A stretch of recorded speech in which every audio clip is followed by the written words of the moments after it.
Yo, how's it going? What's up, Jackson? Hope everyone is doing all right. Welcome into the stream. I just got back from too many games yesterday. It's a big marketplace convention thing.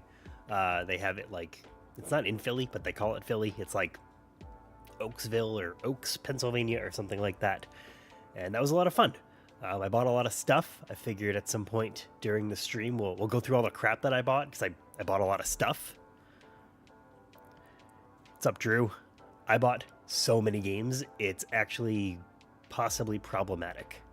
But yeah, I figured we'll spend some time going through just what I bought. I probably need a recap for myself because I also bought a lot of stuff.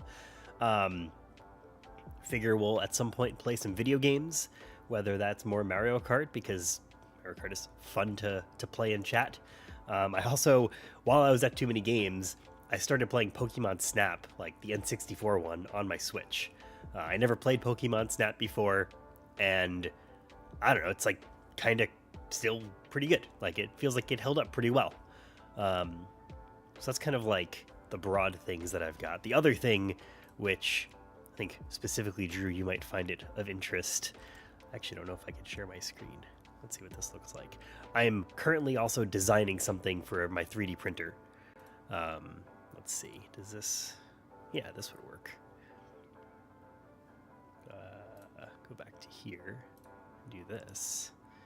And if we switch to this, I think you should be able to see that I'm currently 3D printing something.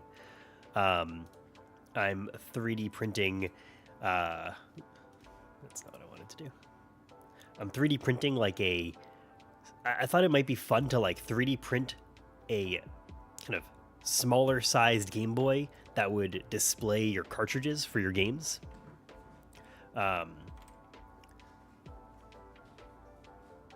Bro put an ad. Sorry, man. I did turn on ads to monetize and stuff. There's a cost to streaming. I'm sorry. I did turn on channel memberships. I've got really sick, what's it called?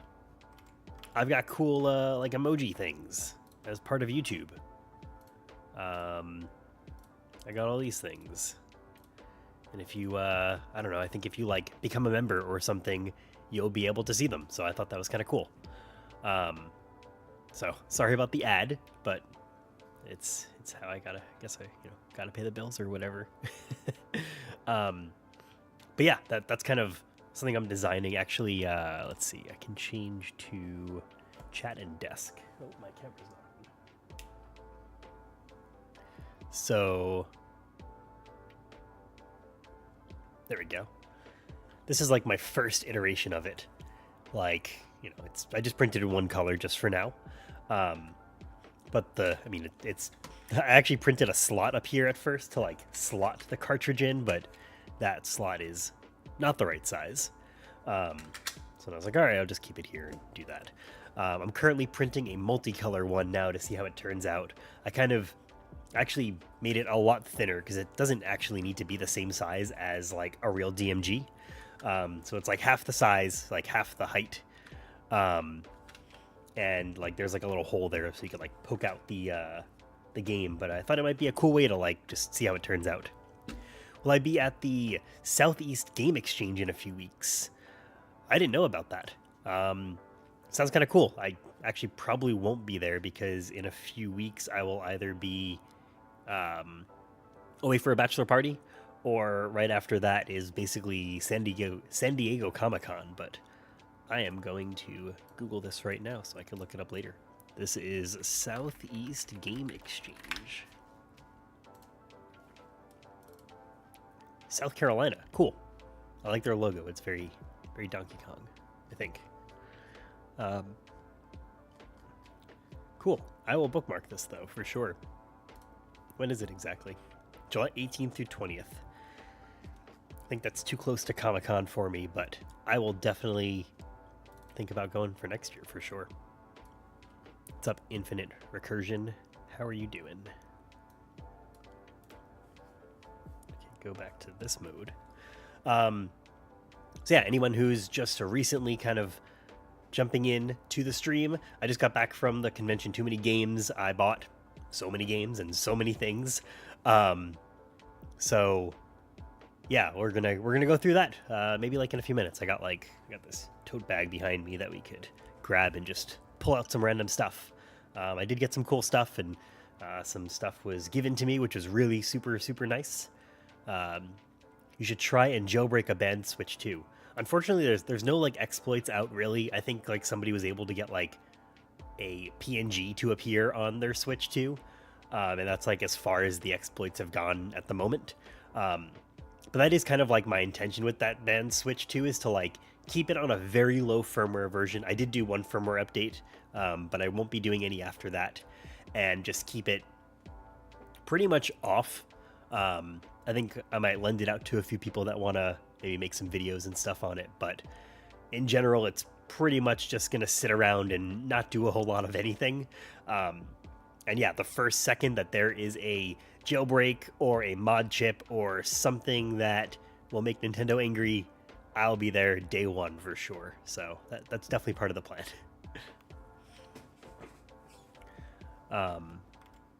So yeah, I think it's time to just jump right into see what's going on with Too Many Game stuff. Give me 1 second.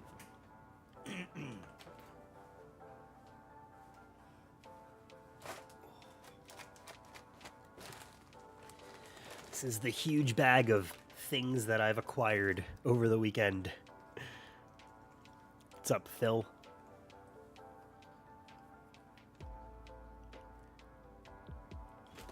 They want you to update the firmware. I'm sure they do. I'm sure, like, you know, as soon as they find out if there's an exploit or something, they're going to be on top of patching it immediately. I mean, they're certainly not going to make the same paperclip mistake as the first generation one. That's for sure.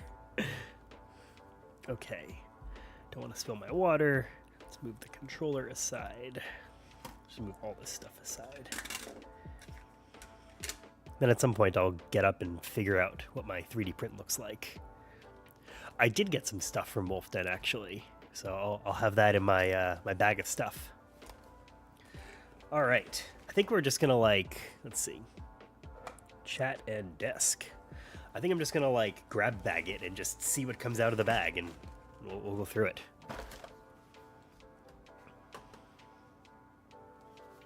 All right, item number 1. Oh, I think this is actually gonna be fun. All right, I bought these things and I thought they'd be fun to open up on stream. They're these just keychain things of NES controllers and Game Boy and GameCube controllers and stuff. And I don't know what the quality is gonna be like. They could turn out to be pretty garbage, but I thought it'd be fun to open them. So let's open this one. You should try and run Windows 11 on your banned Switch. Something tells me that isn't quite possible, but you never know. Maybe one day. I remember on my PSP that because the modding custom firmware scene was huge and hacking your PSP was such a big thing. I remember getting Windows 95 to run on my PSP, and I thought it was the coolest thing on the planet. So you never know. Maybe one day we'll run Windows 95 on a Switch too. All right, let's see what's in this. Let's see what's in this thing. I actually have 2 more of these, so they'll come out somewhere in our grab bag. You've seen them at $5 below. Something tells me I might have paid more than 5 or below. Let's see what I got. What do you think it's going to be?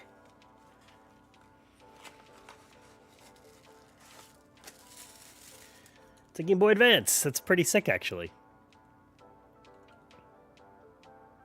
It's surprisingly decent quality, if my camera decides to focus.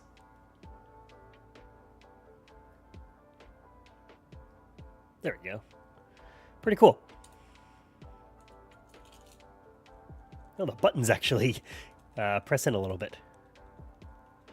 Same with the D-pad. Cool. Well, that's the first thing we got. Throw that on the ground. Let's see, what's next? I got a Game Boy Micro. This was a combo deal. I was talking to the guy and I picked up a PSP Go and the Game Boy Micro. So he gave me like a pretty good price. I want to say it was like maybe 150 or 160 after the discount, and that felt like a pretty good price. The back of it is actually in really good condition. The L and R are kind of like a little chipped away, but overall, I mean, it's fully functional. I could always change out the faceplate, but even this faceplate like isn't so bad. There's like a few little scuffs over here that you can see. But yeah, I mean, actually, we'll keep this aside because I do have something cool to show with this. Yeah, the micro is very tiny. It's like kind of crazy how tiny it really is. I'll throw a game in there in a bit. They're really, really cool. I think they didn't really make that many. That's why they're so expensive. That's why they're hard to find. The charging port is like another, proprietary charging cable, so that's kind of annoying. Well, let's see. What do we got next? Oh, look at that. We pulled out the PSP Go. I was actually charging this before because I hadn't turned it on. It was dead when I bought it. So I just kind of trusted the guy that it was going to work. Oh, there we go. It turns on. Well, I'm glad that it works. Oh my god. You see these icons? Holy crap. What kind of PSP is this? Is it like pre-hacked? Resume game. I wasn't expecting that at all. I don't know what this software even is. It's not in English, so yeah, not sure about that one. We'll quit the game. Okay, well, it works. That's a positive. We'll have to figure out how to like get some games on here and get rid of this icon. I don't even know what to say about that. So yeah, that's the PSP Go. I did get this alongside the what's called. There's like a Happy New Year. Look at that. I don't know. I guess the date was set to December 31st. But yeah, I got this alongside the Game Boy Micro. I got a good deal on it. I've got a video that I want to work on pretty soon related to this, so I'm really glad I was able to pick one up. Game Boy Micro is my favorite Game Boy Advance, even though it lacks backward compatibility. I tried getting aftermarket Game Boy Micro faceplates, but they always had scratched or blurry screen windows with low-quality plastic. Yeah, actually, just by chance, I have this one here. This one, this like Boo faceplate is a aftermarket one, I think, and it's actually pretty okay. Like the screen window is pretty good. I think actually this one might be also third party. It doesn't really feel very good. This one feels a lot better. So this is the new one. This is the one that I previously had. I just feel like these are going to become really hard to find. So while I found a good deal on it, I wanted to pick up another, just because I feel like it's a good part of history. All right, we can move on. Let's see. What do we got next? Bro's going to put Windows 95 on it instead of games. You bet. Yeah. I'm here for the tinkering. What's this? Oh, what's this?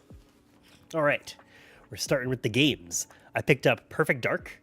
I got it for $25. I wanted to start stocking up on N64 games. I don't really have that many. I have a few that are like back there. And soon, eventually, the Analog 3D should be coming out. And it's supposedly going to be like 4K N64. So I really want to put that through the ringer. I want to get hard to emulate games and kind of just see how they net out. I've got like one of those like EverDrive cartridges as well for the N64, so I'll be trying that. But yeah, a lot of the games I bought are actually N64 games because I want to make sure that I've got a good selection of games to test. So that's the first one. Let's see, we could move the mouse out of the way, make some room to display everything. So far, that's what we got. Let's go to the next one. Oh, this is the doodad, Drew. This is a macro pad. Ran into Wolf Den, ran into Bob, and he gave me 2 of these, which was really super nice. Yeah, you could like make a macro pad out of it. I think you like use a Raspberry Pi Zero, then you solder in some switches, and you get a macro pad. So I will definitely make use of that. I think macro pads are a lot of fun, and they just have infinite usage. So got one of those. That was cool. What else do we got? Oh, would you look at that? 2 in a row. This is the other thing that I got from Bob. He gave me a 3D printed Game Boy Advance cartridge, which, good timing. We could put that right in here. Yeah, it's kind of funny. There's like actually a game on here. It's like Sonic Advance 2 or something like that.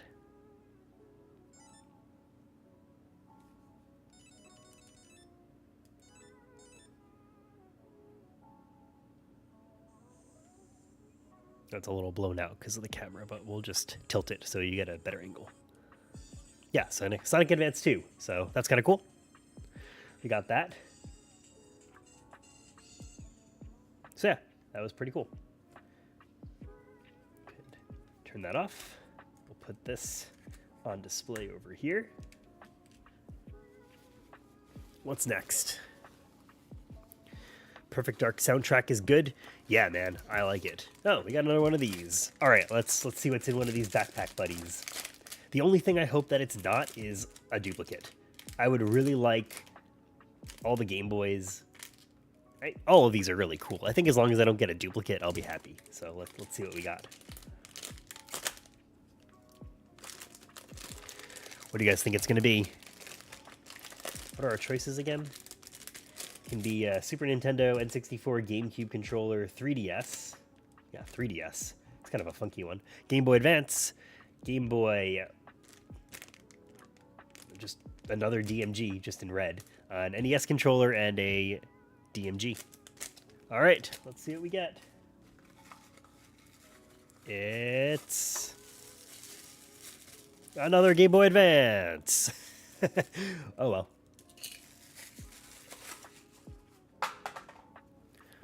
All right, on to the next.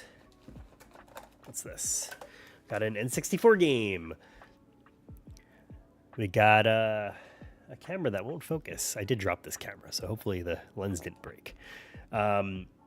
Shadows of the Empire. I never played this. I just thought a Star Wars game sounded like it would be cool, so I picked it up. $20. Seemed like a pretty okay deal. I don't know if anybody else has played it or knows anything about it, but I actually know nothing about that game. I just thought it would be fun. Let's see what's next. We got another one of these things. If it's another Game Boy Advance, I'm going to be very sad.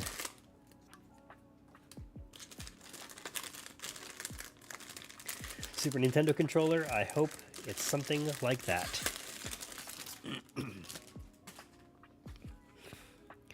All right, here we go. Hey, it's a Game Boy. Hey, it's actually pretty cool. I feel like the screen almost looks like it is glowing like the pea soup green. The buttons actually press in also. Pretty cool. Legendary N64 launch title. Cool, I'm glad to hear it. I'm excited to try it out. I hope on a analog analog 3D.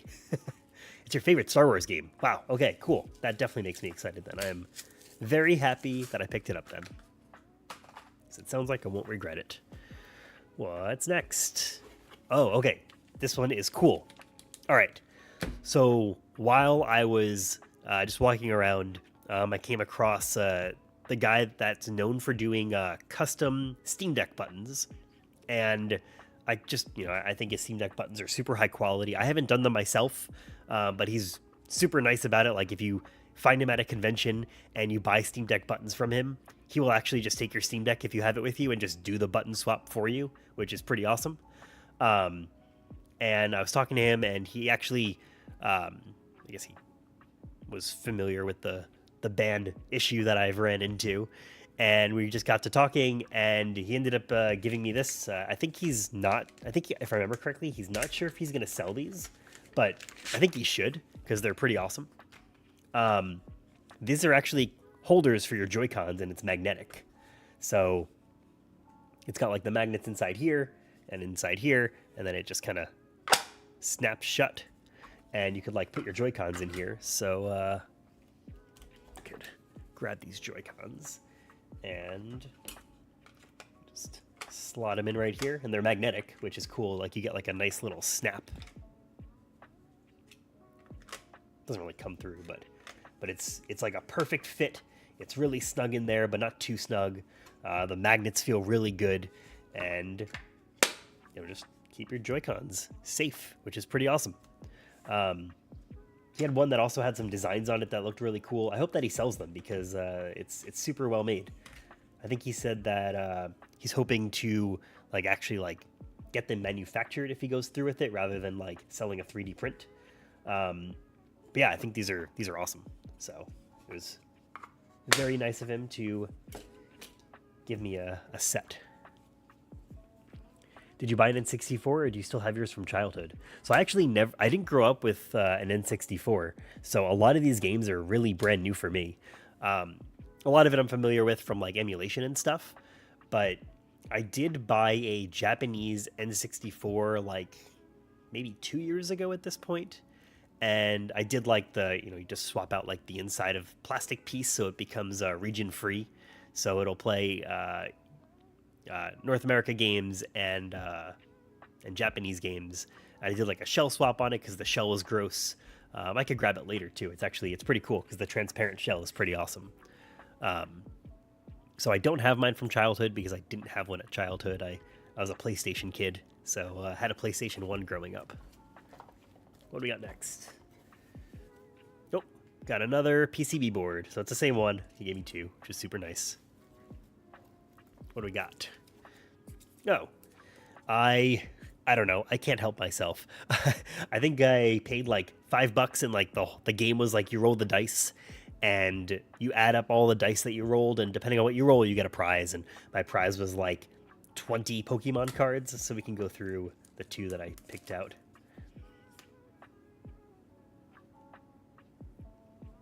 It'd be great if my camera would focus better.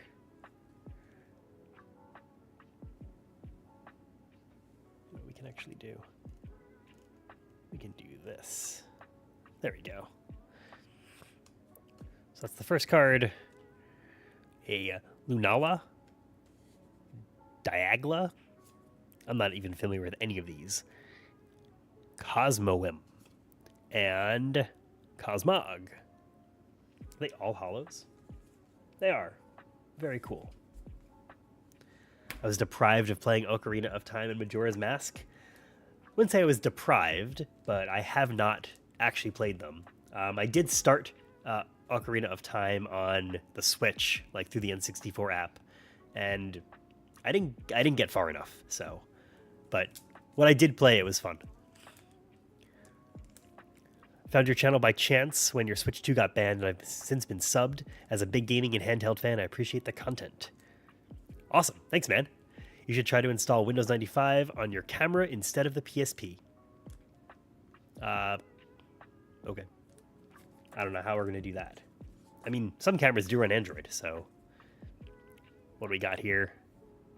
Focus. Focus. Enti. Genesect. Another one of these guys. Zygarde. And a Zapdos.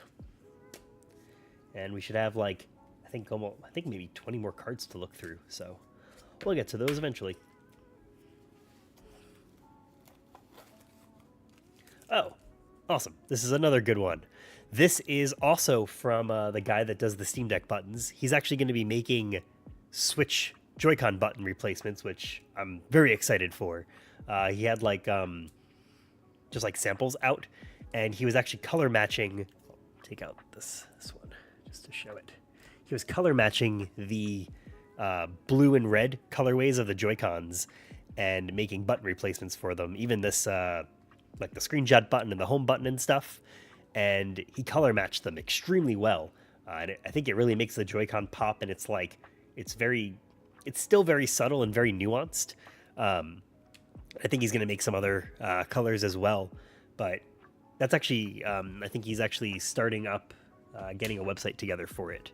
You can actually go to, I think it's like switchbuttons.com. Switchbuttons.com. Let's see if that's right. If it is, I'll send it in the chat because I'm pretty excited for these buttons. Yeah, that's it. Switchbuttons.com.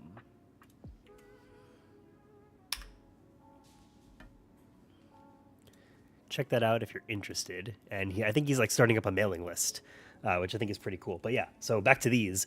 These are like skins for the Joy-Con, so you can like give it some texture and stuff. He gave me a bunch of these, which is super nice. I'll definitely install them. I want to work on a just kind of like making your Switch your own. I feel like you get a Switch now and they just all look the same. So how do you make yours stand out? How do you make sure that you can give yours some personality? And I feel like this is a pretty cool way to do it. So I'll definitely be installing these for a video at some point.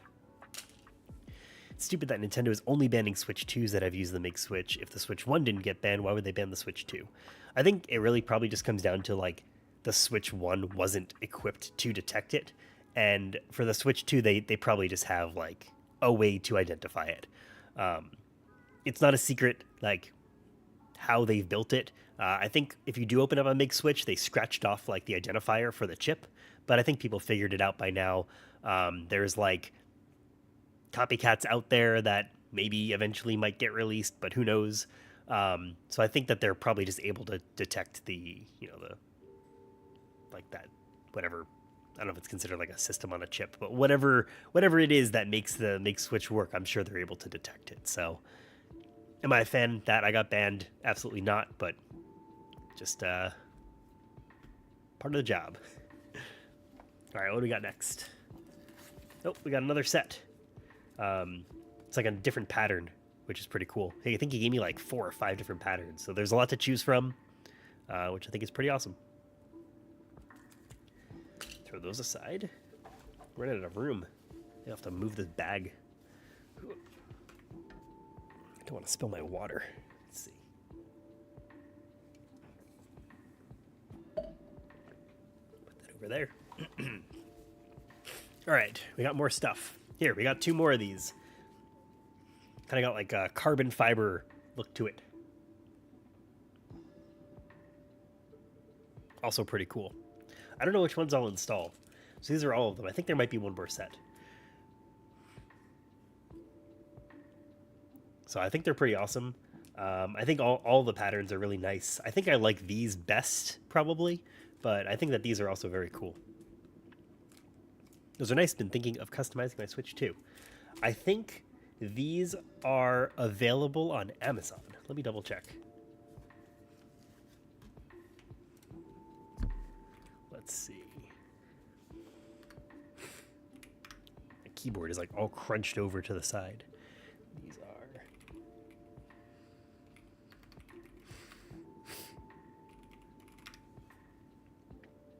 Yeah, here they are. Awesome. I'm glad that I was able to find them very easily. If you're interested, check them out here.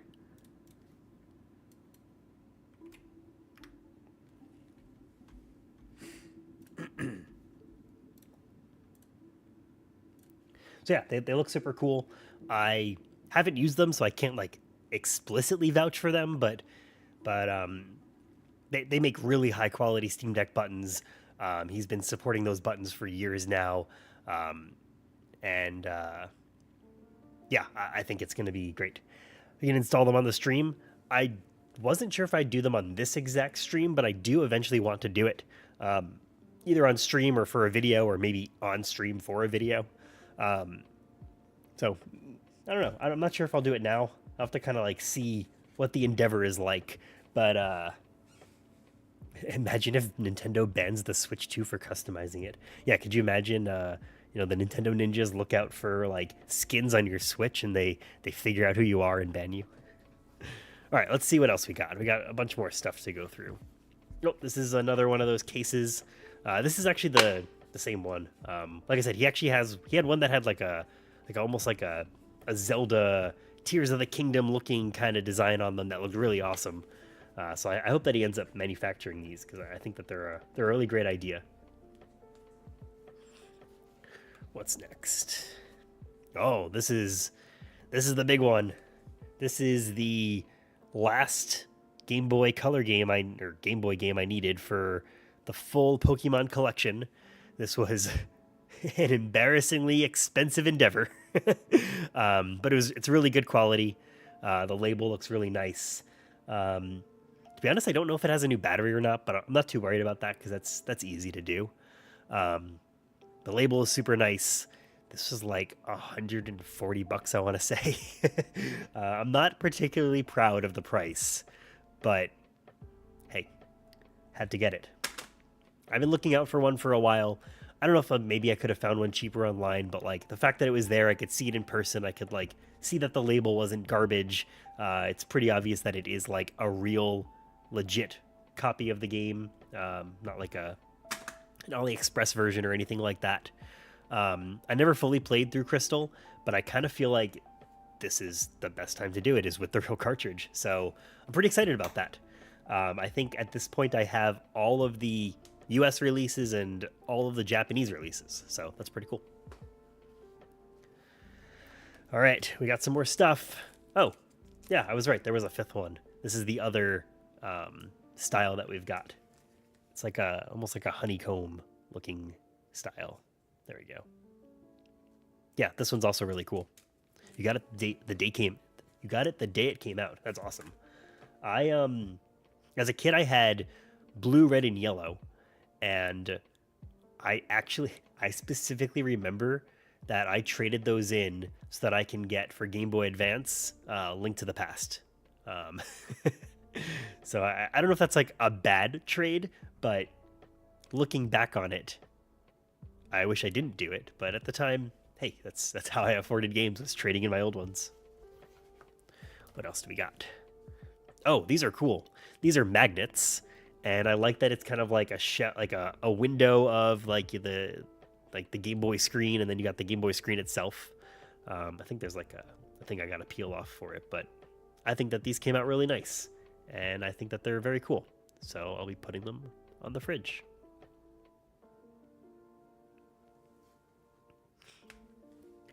Have you heard that Xbox is partnering with Asus to make a gaming handheld?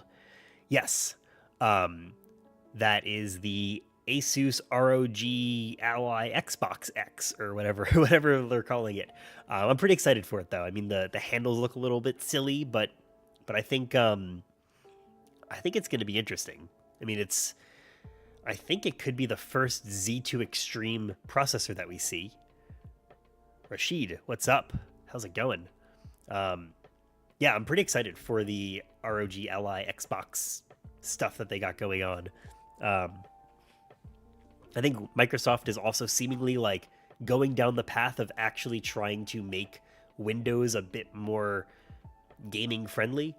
Part of that hardware kind of partnership that they've got going on is that Microsoft is going to have like I don't know if it's like a special version of Windows or something like that, but I think like they're basically like, they're not running the desktop environment, and they're going to run like the Xbox app instead over it or something like that.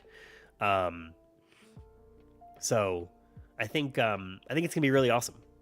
How's Ein Odin 2 Mini? Is it really no lagging issues? Yeah, I don't have any lag issues with that device at all. I think it's it's been out for a year now, I think, and I still think it's like pretty much a top tier device. Like, yes, there are some more powerful Snapdragon chipsets out there, but I think as far as compatibility goes, I like the chipset on the Odin 2 and Odin 2 Mini a lot better. And yeah, I think the Odin 2 Mini is fantastic. So I actually have a video on it, so if you haven't watched it, I can link you to it. I need a faster way to get to this stuff, but yeah, I'm proud with how actually specifically that video. I'm proud how that video turned out, so I'm happy to share it. because I really like the Mini too. I think I actually like the Mini better than the regular Odin. Let's see, Odin 2 Mini, copy link.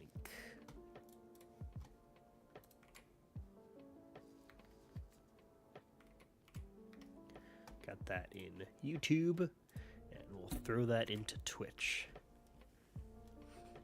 Fell in love with the Iron Odin 2 Mini. It's powerful. Yeah. Oh, you watched the video. Fantastic. Well, if anyone else is interested in seeing what the Odin 2 Mini is about, I appreciate you watching. Switching to Linux after they dropped support for Windows 10.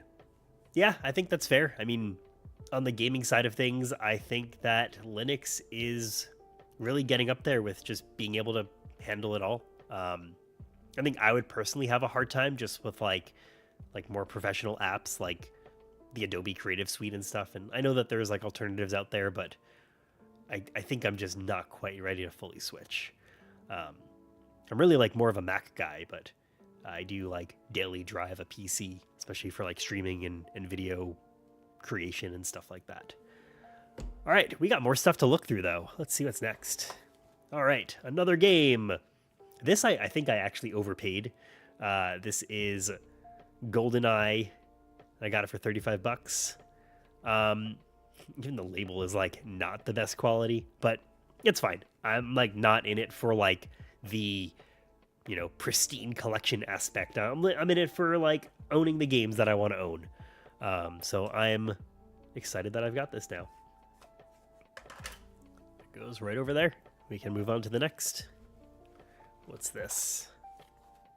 Oh, I got some fun stickers.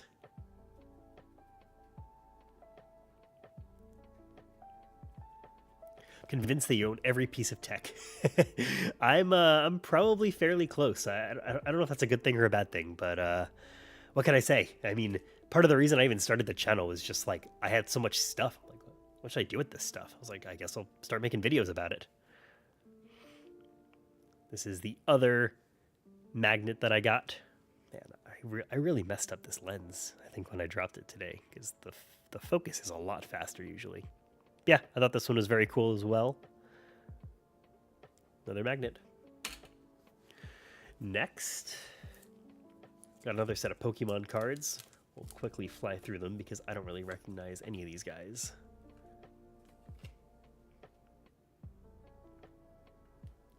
Zekrom. Diagla again. Professor's Research. And another Diagla. How exciting. Switch 2 related. Did you test match local user on your banned Switch 2? On Switch 1, this method doesn't connect to Nintendo servers and will even work without Wi-Fi. I do think that will probably work. I have not explicitly tried it. One of the reasons, and it's funny, it's one of kind of like the popular questions I've been getting. So maybe I'll like just make a YouTube short kind of demonstrating it.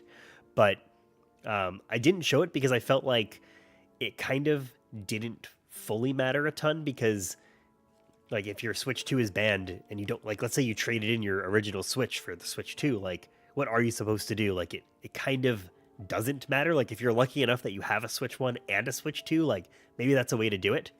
But yeah, I figured it kind of didn't matter a ton. Do you have the Ioneo 2? I do have an Ioneo 2. I never made a video on it. I've made videos on a lot of other Ioneo devices. I actually have the Ioneo 3. I have it like right over there. I've got the LCD version and the OLED version. One is like the lower end, and one is like the new AMD AI Max, whatever it's called. I wonder if this method will work with digital keycards. Send the whole game over to the Switch 2. I don't think that will work because digital keycards will only work on Switch 2. And I don't think you'll be able to like literally send a game over, because on the digital cards, they actually don't even show up on the home screen. It immediately just says download it, and if you can't download it, like that's it. So I think unfortunately game key cards are just never going to work. Physical key cartridges. I think that would be fine if you're able to, if you have 2 copies of the game, I assume, then you could like do, you could, what's it called? I guess, do the game match that way if you want to do like software updates, but I don't think there's like a way around it necessarily. Tell me you have an old school Game Shark. I don't have a Game Shark. I have like I did a few years ago buy like an off-brand, one of those like Game Genie sort of things for the Game Boy. I never fully got it working. I think it's probably broken, but I definitely keep my eye out for that kind of stuff. Why'd I go digital in my games? So I do like physical. I mean, like you can see behind me, I've got tons of physical stuff and games. And specifically even like movies. I've got tons of physical movies as well. For the Switch for me though, like from the very beginning, I was pretty late to the Switch generation. I got my Switch in 2019, like right as COVID was getting really, really bad. And I kind of just decided like, hey, this is a portable system, which means I probably will want all of my games with me all the time. And it just felt like the best kind of entry point to go into the digital world. At that point, I had just a PlayStation 4, and I kind of went pretty hard in on like going physical for that. And I still, I buy physical PS5 games. I don't really buy physical Xbox games because of Game Pass, but even now, I'll still buy physical Switch games sometimes. But my main goal is really like I want all of my Switch games with me all the time, and I think. I just think it's like the best system to go digital on. And I definitely understand like there's an aspect of like collections and people liking to collect games and stuff. And like that is why like I double dip sometimes. I'll buy a digital game and then I'll just go off and buy it physically sometimes as well. But I really just like having all of my games with me all the time. I think that's really the main reason. You're about to go and buy every banned Switch 2 off of eBay and create a LAN party. Sounds like a fun video idea. Sounds like an expensive endeavor. On your Switch 1, you went physical only. My Xbox is all digital, especially with Game Pass. Yeah, I definitely understand, like, and like, just because I decided to go all digital, like, I don't blame anybody for going physical. I think there's huge reasons to go physical. I mean, if I had gotten my Switch 2 banned and I wasn't able to unlink it, all of my purchases would have been stuck on that Switch for a whole year or however long is left. Because you can only unlink once a year. So that would have been a huge, huge downside if I wasn't able to unlink everything. All of my digital cartridges or all my digital games would be stuck on there. So I got really lucky in that regard. And then, yeah, for Xbox, like, I've got the Series S somewhere, and then I've got my Series X at home. And just being able to, like, have a fully digital library for that, too, or just, Game Pass in general is pretty awesome. When I got the Series X, I was coming from having an Xbox One, and I didn't really like my Xbox One very much. I mean, I think nobody really did. But once the Series X came out, I started actually buying some old Xbox and Xbox 360 games because of the backwards compatibility. So I really like that aspect of the Series X, and I think that's pretty awesome. Main reason why a lot of people went with physical is because the storage is only 32 gigabytes. Yeah, that's totally fair. One of the first things I did when I got my Switch 1, and Switch 2 actually for that matter, is I actually bought a 1 terabyte card for my Switch 1. I've got a 512 gigabyte card for my Switch 2, and I just loaded up every single game on there. Only reason I haven't gone all digital with Switch is because I don't trust Nintendo will shut their servers off at some point and make you rebuy games. I think that's fair, for sure. I definitely could see a rationale to, like, that's the reason to keep the physical games going. Oh, I'm gonna, like, sneeze.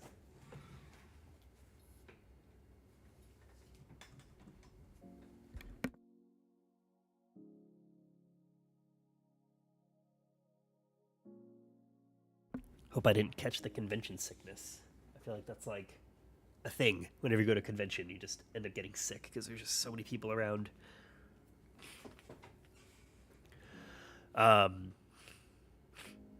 Don't trust Nintendo servers long term.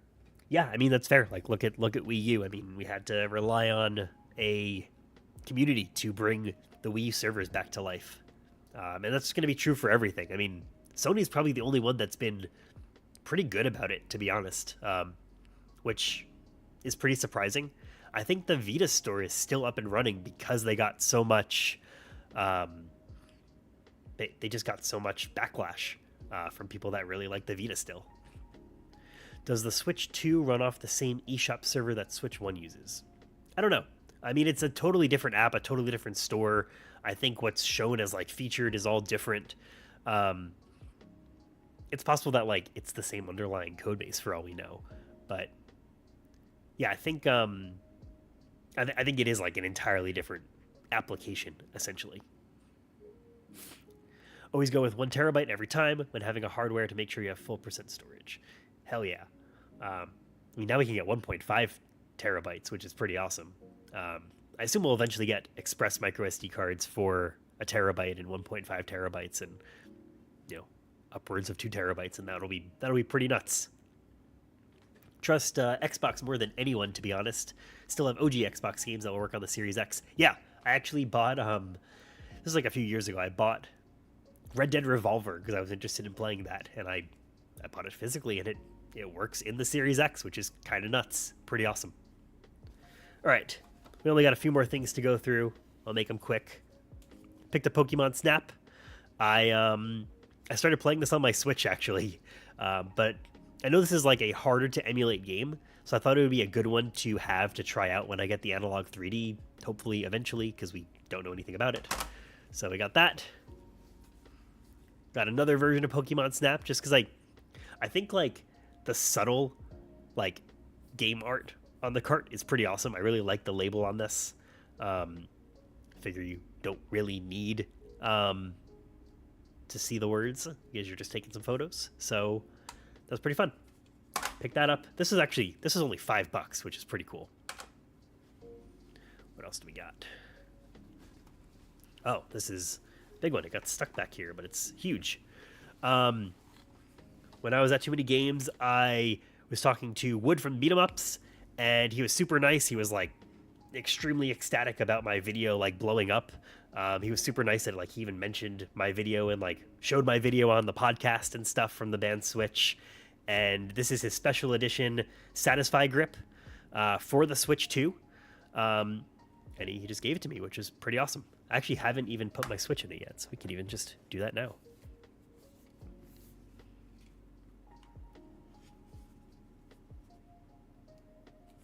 I think what's actually really cool about it is the grip will go around the dock, so you don't have to take the grip out just because you're putting it in the dock.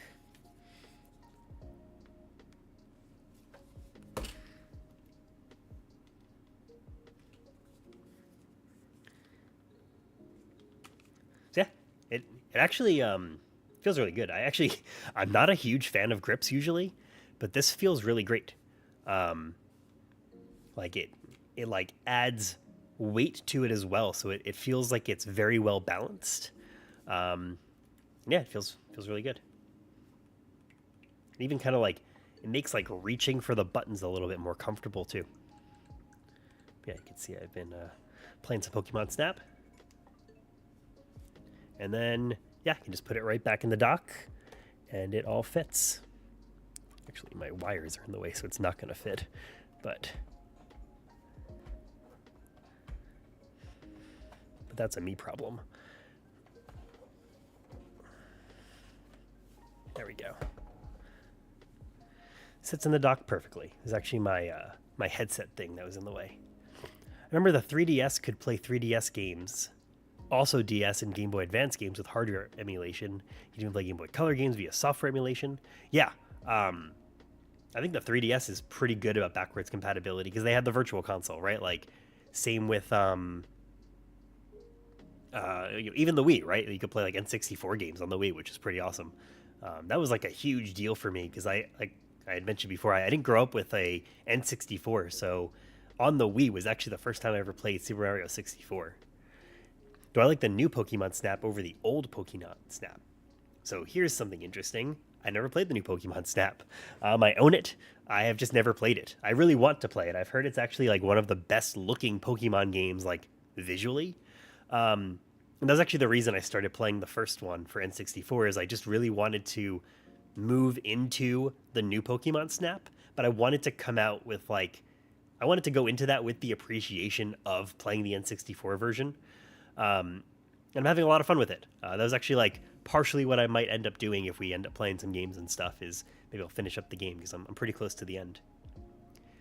Is the 3DS to 2011 version wouldn't age very well. So actually, what's interesting is I've been working on a video of like 3DS in 2025 because I have almost all of the variations of the 3DS, and I think my opinion on which one I think is best probably would differ from a lot of other people. So I kind of wanted to just like explore reasons for why you might choose one 3DS over another. So I don't know if like maybe the OG like 3DS, like not any of the new variations. I probably wouldn't say like that's the best one right off the bat, because it just hardware wise is not as good as the new 3DS. But I mean, you get the 3D capabilities, you can play all the 3DS games. I think the exception is maybe like, I don't know, is it like Minecraft that you can't play on the old 3DS and you need the new 3DS? New 2DS XL is the best. I will reserve my opinion for myself until I work on my video. All right, we're pretty close. What else do we got? Diddy Kong Racing. I never played Diddy Kong Racing, and I've heard that it's, well, I don't know which one's similar to which, but I grew up playing Crash Team Racing. So I thought that it would be cool to check this out.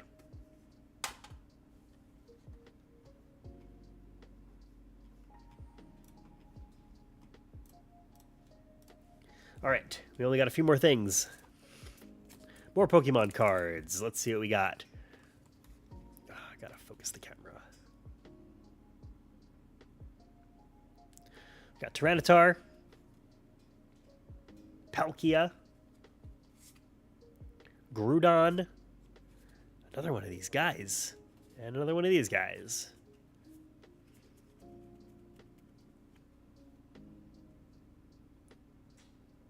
What's my cat doing? We'll let my cat do its thing. I think she might have found a bug, which is not good. All right, what else do we got? We got some stickers. This is the other sticker that I bought. I was talking to Bill from Nerd Nest. If you don't know Nerd Nest, you should check out their podcast. It's pretty good. Talk about like handhelds and handheld gaming PCs and stuff like that. I know that they kind of have like their crew that they do it together, and it's always a very interesting topic that they pick, and they go pretty in depth with kind of like the technical side of things. So cool sticker. Happy to meet Bill. Got in the same vein, Retro Game Core. We're chatting a bit, and I'm always down for more stickers. Does your cat go nuts over moths flying around? I actually don't know if my I don't know if my cats have ever even seen a moth. Luckily, I've never like had one fly into the house or anything like that. What else do we got? Oh, this is just the badge. I think the badge is actually a pretty cool design. You could appreciate it if my camera would focus. Got that?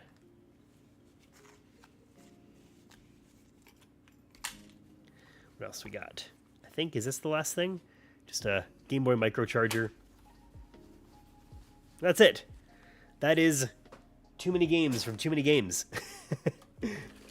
Everything is just here.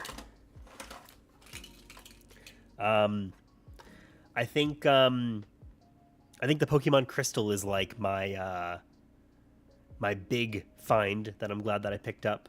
I'm glad that I'm kind of building out the N64 library. I think, what else did I get? And I'm happy with the Game Boy Micro. Happy with the PSP Go. I have a white PSP Go, so I'm glad I've got like this black one as well. I like the different colorways, and I feel like the PSP Go is like such I don't know, it's such an interesting device. Like it feels very like Sidekick.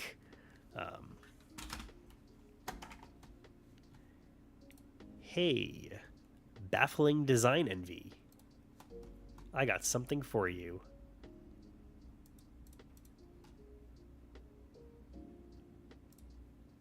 Goodbye. Pokemon Crystal is great for Pokemon fan-made games. Pokemon Prism or Crystal Clear. I've actually never played any of those ROM hacks. I'm definitely interested to check out more ROM hacks. I really like. I've got like the Pokemon Red, like color hack where they just added like a really nice color palette to the game. That's really awesome because I like that it's like mostly unmodified. I think the biggest difference in Red is like you can see an experience bar, which I think is a huge advantage. I love that. And then the color palette looks great. So I actually use it in a lot of my videos because I think it just shows the just the Game Boy capabilities pretty well. And then I've also played Pokemon Rogue, which I think is maybe like an Emerald ROM hack. And that's really fun. It's literally just a roguelike Pokemon game, and I have a lot of fun with that one. PSP Go is the GOAT. Go is ahead of its time, especially with all digital handhelds. Yeah, it's very interesting that it's all digital, especially at the time that it came out. I mean, for me, like, I remember when this came out and kind of wanting it, but like not being able to afford it or being like, you know, I already have a PSP. I don't need another, you know, PSP. So I didn't buy it at the time, but like at the time it was like, man, this would be the perfect hackable system because I mean, at that point also, like my PSP was almost all digital because I was ripping all my games, and like me and my friend we'd each buy a game and rip each other's games, and that's how we would share our games. So yeah, that was fun. What's huge is Pokemon Brilliant Diamond was made in Unity Engine, and Pokemon Community reverse engineered it to build Pokemon Luminescent Platinum. I don't know anything about that. Does Nintendo ban the games on your SD card in your Switch 2? They do not. If you have games on your Switch 2 and your Switch is banned and you don't restore your Switch, everything should keep working.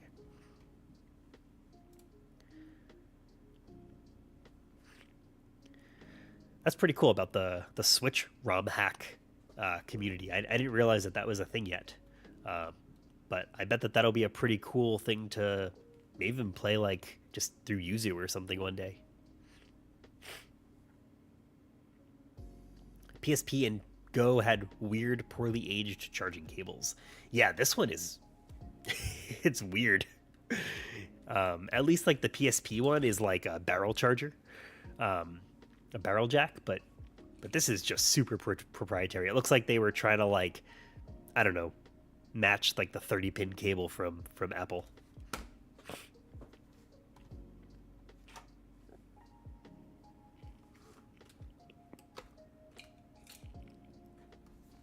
Oh, I wonder.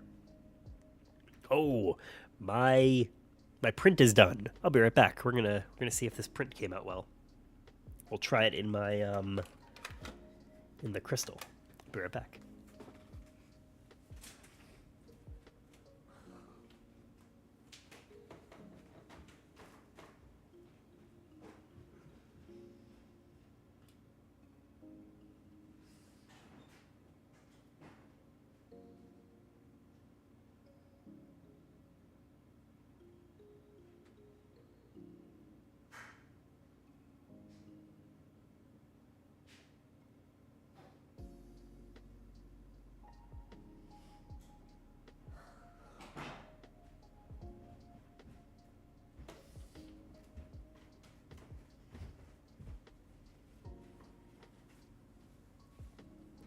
All right, I'm pretty excited about this.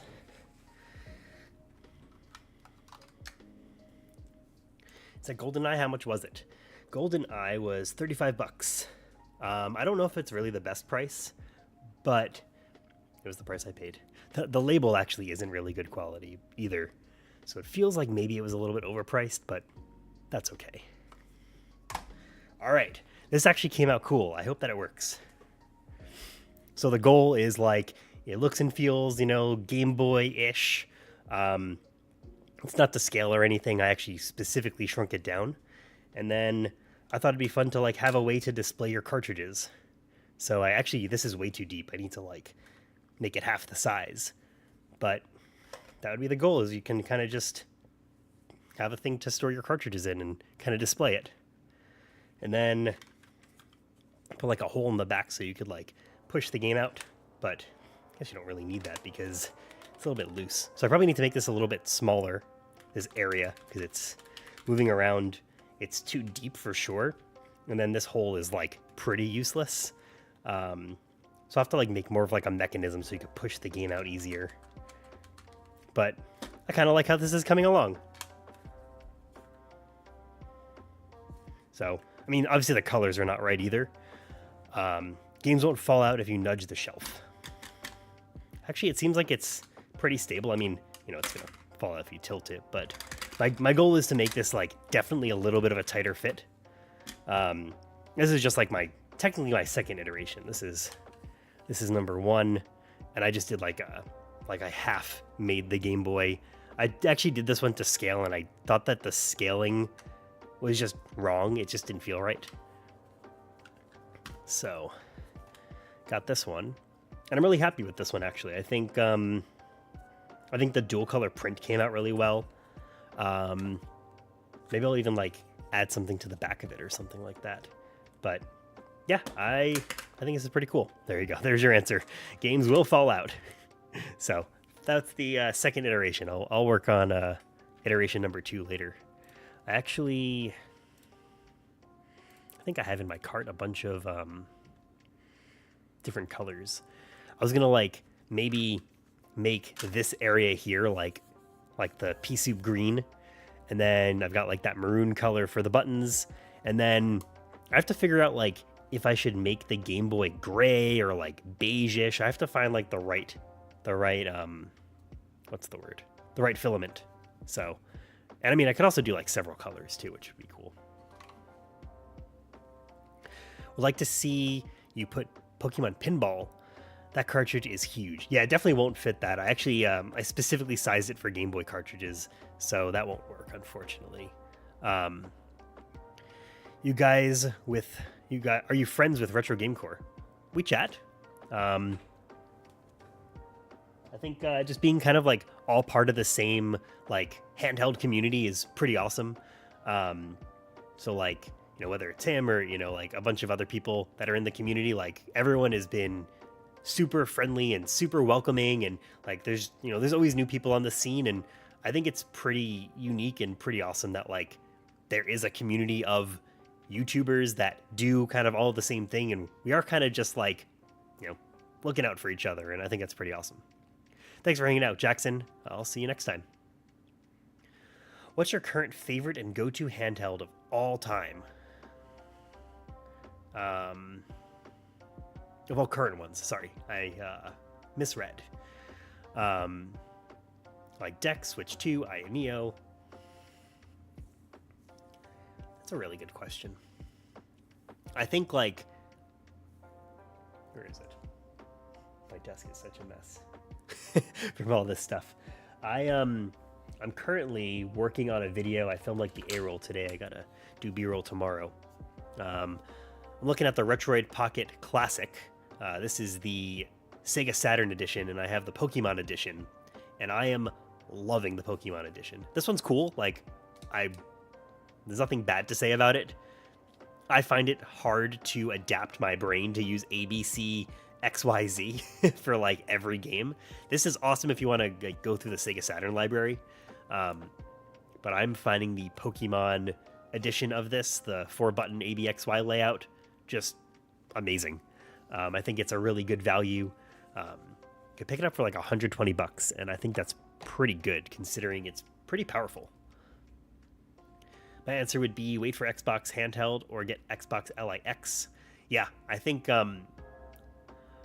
the high-end Xbox Ally will be very good. The LIX is definitely up there in like my favorites of all time. I think that it's, I mean, you get the best of both worlds on it, right? Like that's the easiest answer is I'm dual booting Windows and Bazite. I could move over to SteamOS if I want, but Bazite works really, really well. I'm glad that it's open source. I like that it's got it's been battle tested and it's getting improvements related to Ally X. Then there's also like the Legion Go S, I think is a really valid choice, especially if you just want to like walk into a Best Buy, buy a handheld, and get the SteamOS version, and then you just sign it to Steam and you're good to go. So I really think that there's the thing that's hard is, and it's good, there's so many choices out there for all these PC handhelds. But then on the other hand, like look at the Switch. Like the Switch is unique in the sense that it's going to get Nintendo games. And right now, the Switch is definitely the thing that I'm playing the most. When I went away to too many games, I brought with me my Switch 2 and I brought the Pocket Classic. That kind of seemed like the best way to get both things on the trip. Do you believe a new Nintendo hardware is coming after Switch 2 Pro? I mean, I think it's almost guaranteed that Nintendo is working on something next. What is next? Is it a Switch 2 Pro or something else? I kind of think that we'll see like a Switch 2 Lite before we see a Pro. If my memory serves me right, I think the Switch Lite performed really well. And like, you know, having a D-pad on my Switch is something that I definitely would like. So I would definitely be down for a Switch Lite. What do you think about Windows 11 overhauling it for handheld computers? Yeah, I think that is the future for Windows. I think for like their Insider program, which I haven't downloaded yet, but I'd like to, they actually started adding in like SteamOS. They started adding in your Steam library. I think I think other game launchers as well. I haven't like looked into it too much because I kind of wanted to like experience it for myself. Switch to OLED. That would be a Nintendo move.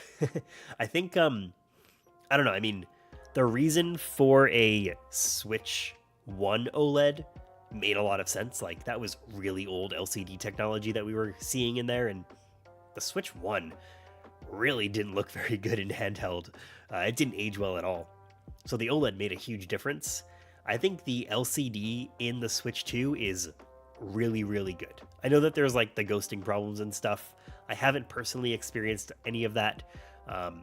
I have been playing a lot of Switch 2 docked, but I think like brightness wise, the screen is good.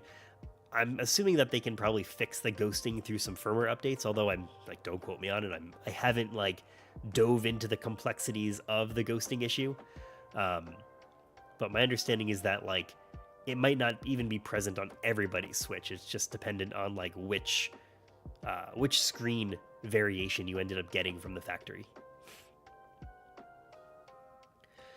Switch is definitely a better choice for traveling, not taking a junk, something like a PC portable. I don't know. It depends. Like, I bring my Ally X or my Steam Deck with me on a lot of my trips. And I think that it's a great device to bring with me. I mean, nowadays, like, the Switch 2 is going to get about the same battery life as the Ally X. The Ally X, you know, you could turn down the TDP and you could play, like, Balatro for, like, 6 hours. So I'm definitely not complaining about that. Question is, who will make Switch 2 OLED first? Nintendo or modding community? I don't know. That'd be interesting. I would take that banned Switch 2 and I would definitely go down the track of doing some hardware mods to it. If it made sense, at least. I mean, for the Switch 1 side of it, I've had my Switch 1, the Switch Lite OLED screen replacement on pre-order for I don't even know how long. Drew, I don't know if you're still here. You could tell me how long it's been on pre-order for. I think we're coming up on a year. We have to be at this point. And I haven't received a refund. I haven't received any updates. I don't know what's going on with it, but as far as I know, it doesn't exist. So who's going to do the Switch 2 OLED mod first? Maybe somebody will announce it before Nintendo, but who knows if it comes out first.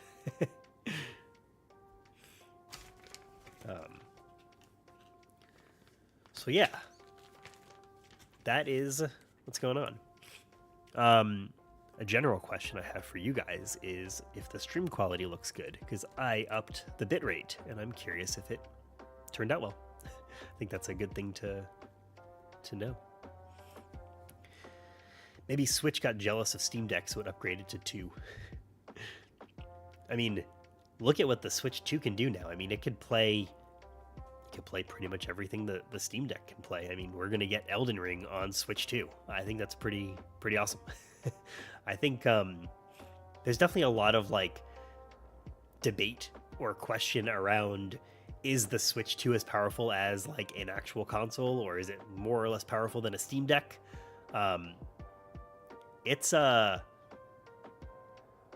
I think it's a powerful console. I think we're also getting games that are going to be very much optimized for Switch 2. And, you know, on Steam Deck, it still is going to be hit or miss, right? Like, now that they moved over to the verification system, it's like things are going to load, but are they going to play well? Like, if you put something in your Switch 2, you know that it's going to play well. Fingers crossed. It wasn't true, I guess, for the end of the Switch 1 life, but for the most part, like, you know that the game is going to be fully playable. Quality is good. Awesome. Glad to hear it. I think I was like looking back on previous streams and I saw that like when I started playing Mario Kart, the bitrate just like tanked. So hopefully we'll fix that this time. Ordered my Switch Lite OLED kit November 2024. Okay, so it hasn't quite been a year, but it's been a very long time. That is like not okay. I don't know if we'll ever get it at this point. I do know a few people that have gotten it. Who got it? Yeah, I'm gonna draw a blank. If I find the YouTube video right now, I'll send a link. I want to say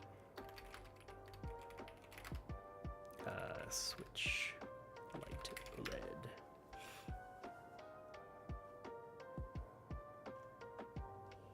I want to say it was. Oh, okay. Game Tech Talk.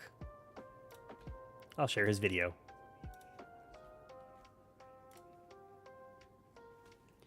If you're interested, I didn't get mine, so I haven't made my video yet. But Game Tech Talk is a friend of the channel, and his video on the Switch Lite OLED mod is what I just sent. So feel free to check it out to support the channel. He's got some really great videos. He does a lot of controller reviews and a lot of like telescopic like mobile controllers. And he really goes really deep into them, and he does really good reviews on them. Does the PS Portal kill PSP franchise, or maybe Sony trying to sneak in portable world again for futuristic PSP? I think we've heard a lot of rumors and pretty much confirmation that Sony is working on like an actual true handheld. I would have to imagine that it's going to be in partnership with somebody, probably AMD, since I think they partnered with them for the PS5. I think it's going to be a PC. I think they're going to coincide the release of this PC gaming handheld with their like game launcher, because they've been adding like the sign-in requirements to their games, and it's gotten a lot of backlash and stuff. I think the PS Portal was maybe like them testing the grounds for like getting into the hardware creation for a handheld after being out of that business for so long.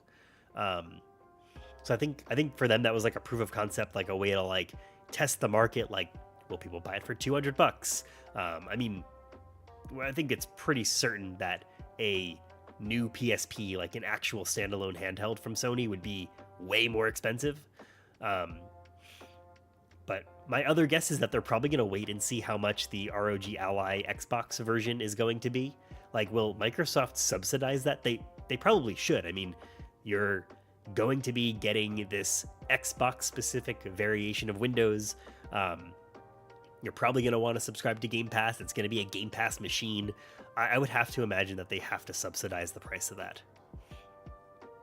What happened to the days when portables were small and pocketable? You mean like this guy? Yeah. I definitely miss smaller handhelds to an extent. But, I mean, also look at the Switch Lite. The Switch Lite is pretty relatively small. Sony experiments a lot. They do. Sometimes it's like at the expense of the customer, like kind of on the same level as like what Google does. There's like the Google graveyard of all their dead products. Xbox will never sell Xbox handheld at a loss because they are allowing more than one digital storefront like Steam. I think that they will subsidize it. How much? I don't know. Will they sell it at a loss? I have to imagine that Asus is not going to sell it at a loss at their expense. But I mean, for Microsoft, they just want more people to funnel into their Game Pass. So I could see them not really caring how much money they make off the handheld itself. I also, maybe I'm being very pessimistic, but I think the reason that the Xbox app is going to allow other storefronts or other games from other storefronts to be on there is probably just to avoid anybody calling them a monopoly. I mean, look at all of the studios that they own, and at the end of the day, there's a pretty high chance that if you buy a game off Steam, it's probably owned by a company, a dev team from Microsoft, right? So I mean, even from that end, if I buy Black Ops 6 right now, I'm just looking at my Steam screen on my right. If I buy Black Ops 6 right now, do you think they really care if I bought it from the Xbox store versus Steam? Sure, Steam is, Valve is going to take their cut, but at the end of the day, I bought a game from Microsoft. Look at PSP and Vita. It's accurate to phone size. Yeah, I mean, our phones are definitely kind of like the smallest device we've got now. If Microsoft and Steam can partner with store profits to help cover the loss on Xbox handheld. Steam Deck was sold at a loss for profit, right? I don't know if we 100% know that, but I think it's pretty fair to assume it. I mean, Valve kind of took a similar approach, right? You could exit out into the desktop mode and you can install the Heroic launcher and get your GOG and Epic games on there, but it is a Steam machine. It is specifically for Steam games. So I wouldn't be surprised if they sold it at a loss because, I mean, look at what they've achieved. They've, if I'm anything to go off of, I didn't have a gaming PC until I bought a Steam Deck. And when I bought a Steam Deck, that made me want to build out my Steam library and switch to PC gaming. So I have to imagine that that's the case for a lot of other gamers as well. Yeah, I think if Microsoft collabed with Nintendo, it would end the world. I can't see that happening. I think Nintendo doesn't need anybody else, to be honest. Sony doesn't really need anybody else, and I think Xbox and Microsoft just have to make a decision if they really want to go down the handheld track or if they just want to be a huge game studio. They could do both, right? I mean, if you think about it, Microsoft is a software company first and foremost. Yes, they have the Surface line of hardware, and we've got the Xbox, but at the heart of that company, they are a software company, so... Steam Deck was rivals with the Switch 1 OLED in price. To an extent, I mean, not exactly, right? Because what you get for that price, if I'm not mistaken, isn't the Steam Deck still like $400 the starting price? Yeah, $399. Which I think the OLED Switch 1 is $350. So yes, it's it is a $50 difference, but it's not that bad, or it's not that much, but I think that there is considerations for it. LCD versus OLED. It depends on where your library lives. Xbox is going full game studios. I don't know, it's weird. I really thought that that's the direction they would have headed, but the Asus partnership, the pretty much announcement that they are working on new next-gen hardware for Xbox is pretty surprising to me. Refurbished Steam Deck sells pretty cheap. Yeah, refurbished Steam Decks are such a bargain. Do they still, where's their site for that? They go out of stock really fast, too. Certified refurbished. Yeah, they're all out of stock right now. You can pick up the 64 gigabyte Steam Deck from Valve refurbished for $279. That is unbelievably inexpensive relative to what you get. And of course, you're leaving a lot of storage on the table with just 64 gigabytes, but it's so easy to take apart a Steam Deck and swap out that drive. Like, I normally am reserved about saying something like that because not everybody is so technical, but if you watch like 4 or 5 videos, read the iFixit teardown, like, I think anybody could swap out the drive on a Steam Deck. It is very straightforward.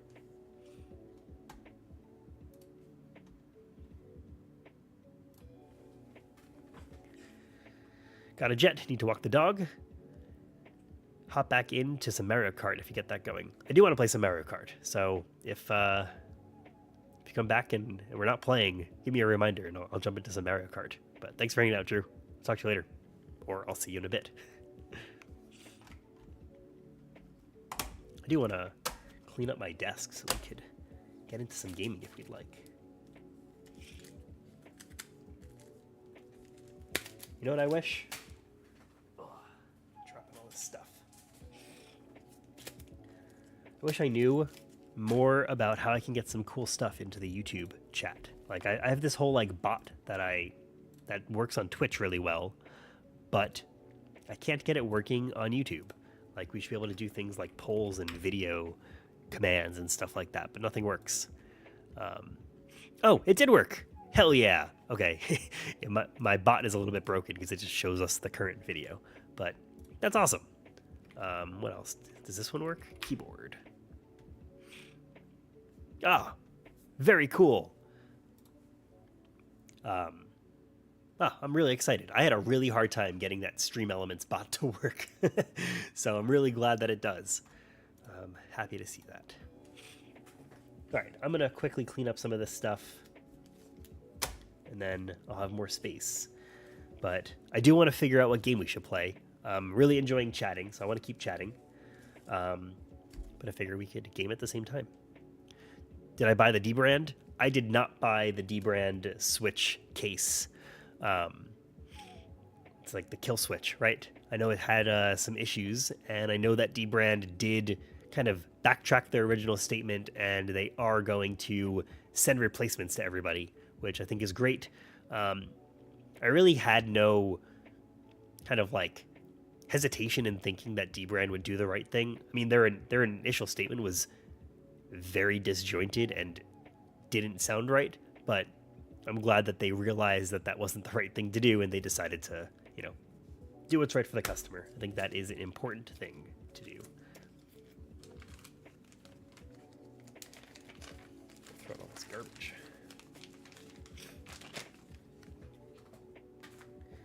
All right.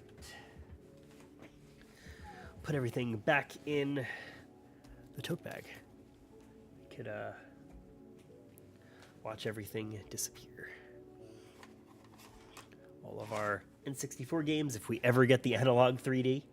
If you're not familiar with the analog 3D, it's supposed to be really cool. It's going to play N64 cartridges through FPGA, which is hardware emulation, not software emulation, and it should play it at 4K. How I'll play Mario Kart? I think that is probably the plan. The other choice that I had was Pokemon Snap, since I'm pretty close to the end of it, but that is also something that I'm more than happy to play offline.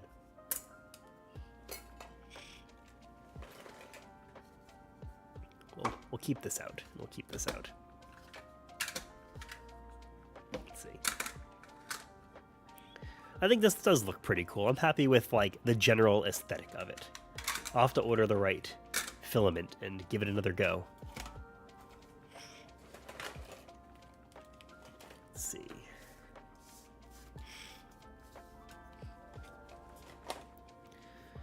These stickers. Should eventually play new Snap. I really want to play new Pokemon Snap. You think that'd be a fun like game to stream? Because I'd be happy to finish N64 Pokemon Snap on my own and then maybe just like hang out and stream the new one. I think that could definitely be fun. Check what's going on in the world. Nothing. Fantastic.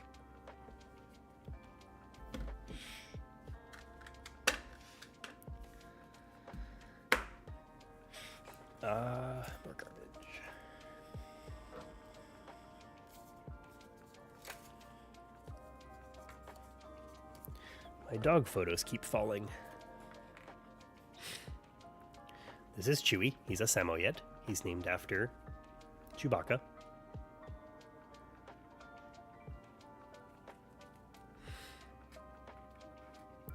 Play new snap after you finish the old snap so you can make a fair comparison. Yeah, that's definitely my goal. That's my plan. I'm excited to like go into new Pokemon Snap with the appreciation of playing the original. So I'm pretty looking forward to it. All right, we could turn this camera off because it's gone through a lot. I dropped it today as I was getting this stand set up, and it just fell right on the lens. It didn't crack or anything. It didn't fall that far, but it hit pretty hard on my desk. Let's see. Oops. Gotta switch over. Oh, there we go. Did connect. Great. And switch over to some gaming. Yeah, let's do it. Let's play some Mario Kart. Linus drop tips. He does like, that's like his thing, right? He drops everything.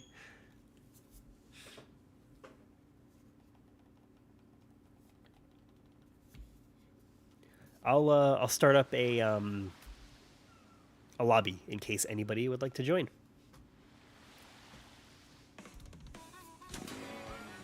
Also, I asked it before, which I appreciate you guys giving me feedback. Let me know how the quality of the stream is once I'm gaming as well, because I think that's where like the what's it called? That's where like the bitrate dropped like crazy. So.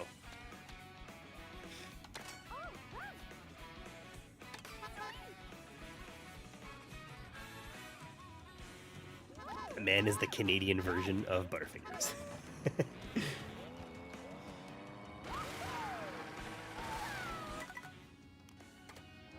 Well, you know what? You can't just start a room and play single. It's kind of annoying. Well, I'll put the code over here. And actually, now that the Stream Elements works, we can make a command. I need to fix my video command. I wrote a whole custom script to figure out how to pull my latest videos down. But I gotta modify it, I guess. Let's do, the command will be Mario Kart, and the room ID is RYTH3H. And we can activate it. And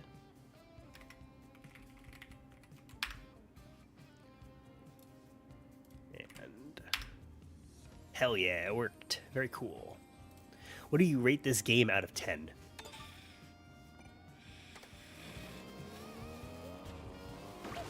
I'm thinking about it.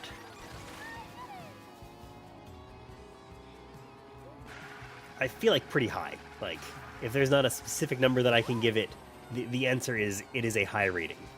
I think this game is great. I think the free roam is pretty fun.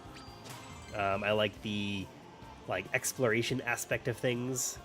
I'm just having fun playing it. Like, I think it's a very well-refined game, although I also recognize that like they just had an update that people are not very happy about. It's like, that's pretty unfortunate. I haven't really like experienced the issues everybody's been talking about yet, because I just haven't really played Mario Kart since the new update. But yeah. All right, we got Mr. Moody. Let's play some Knockout Tour.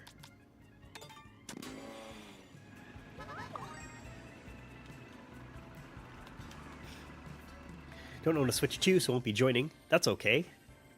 Currently playing Pokemon Luminescent on my Switch 1. So you have a modded Switch then? You've got like a mod chip in yours? Or do you have like the OG paperclip Switch? That's how you've modded it.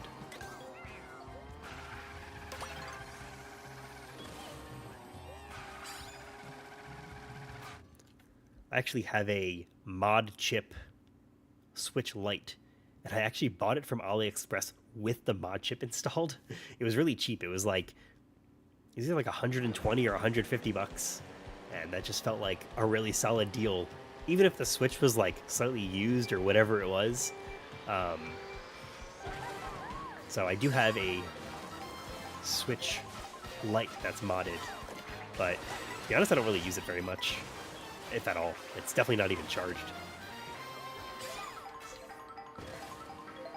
You have the OG Switch with the RCM tool, no mod chip. That's awesome.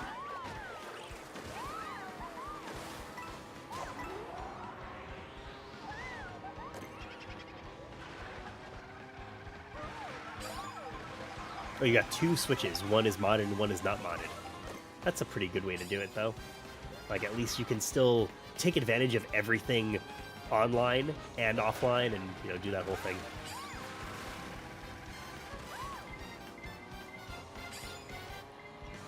I think an offline Switch 1 is a lot more useful than a offline Switch 2.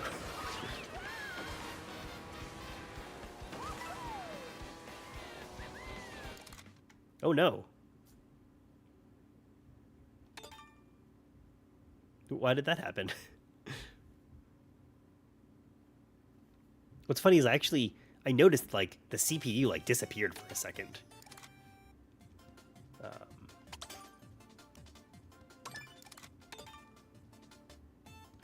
Guess let's try it again.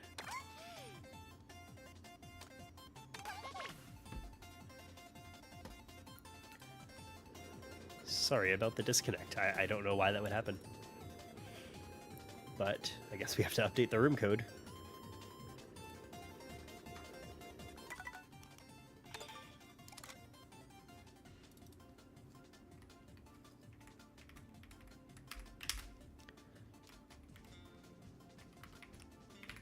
All right, the new code is good to go.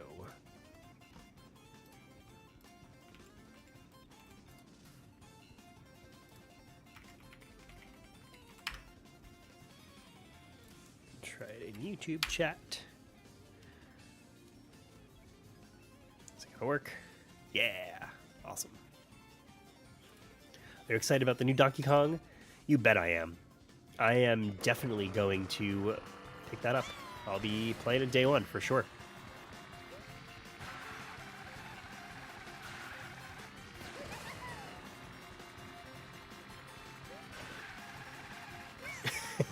That's funny. Started to talk about modded Switches and Nintendo said nah. You know, I do have a slight irrational fear of that.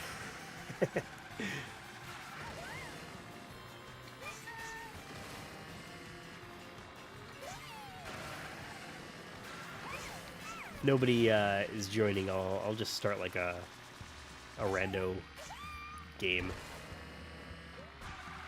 I guess if there was a time to disconnect, it was probably the right time. I mean, we just started the race. It was so early.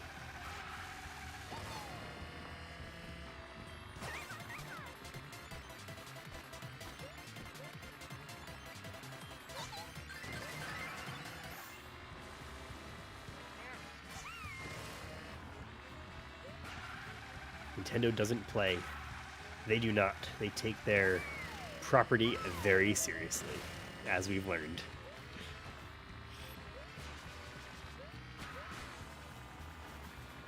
Oh, you were Moody. If you want to join back, feel free.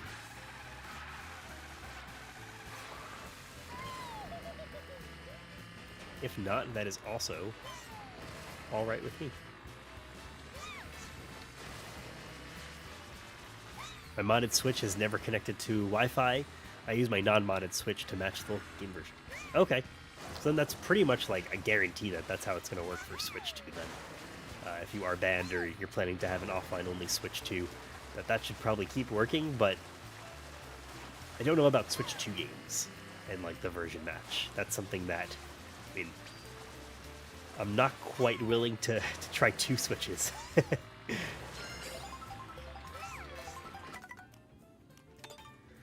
Let's try Knockout Tour again. Hopefully we don't get disconnected.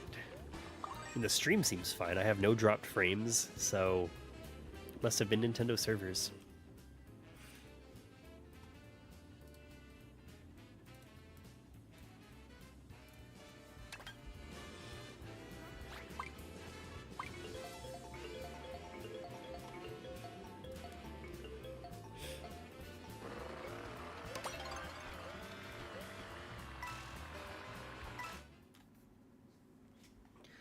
All right, here's to hoping we don't get disconnected.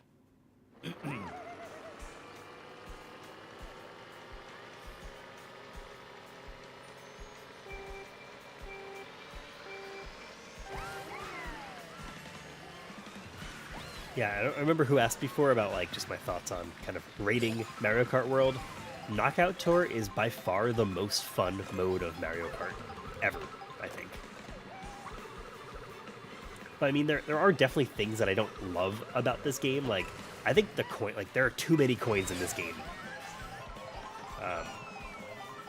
Like, I think that could use some balancing.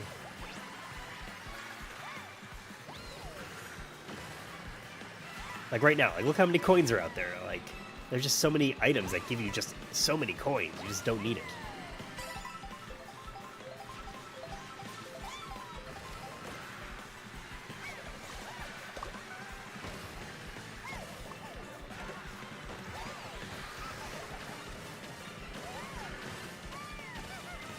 No crazy people in chat today. Aren't we lucky? I will say, like, it was partially fun to just have that person keep coming back. The only thing I didn't like about it is that felt like chat was being harassed by that guy. But it was crazy that they just had so many accounts and they just kept coming back. Like, they just, as much as they said they hate Nintendo and hated me, they just kept coming back.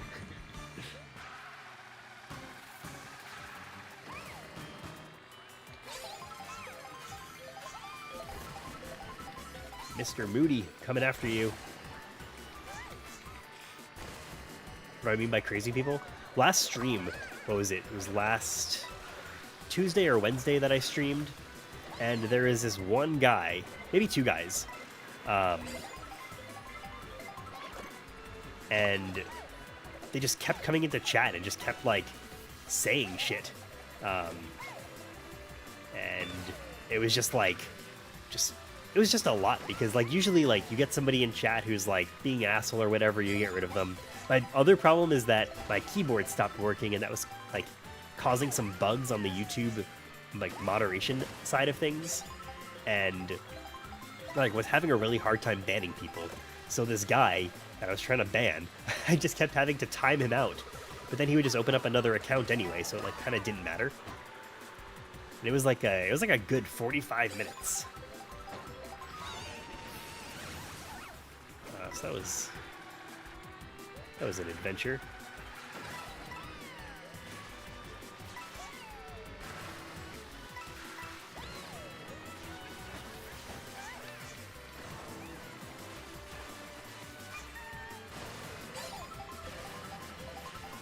Fan in denial. Seriously.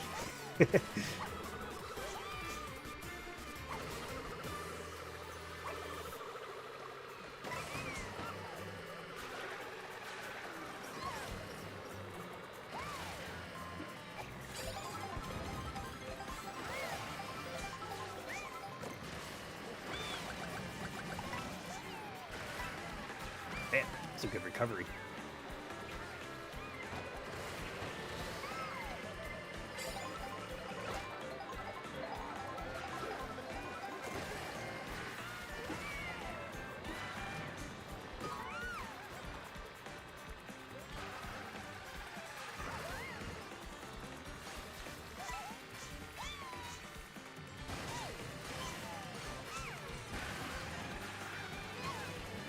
I haven't decided if, like, taking those rails is actually faster.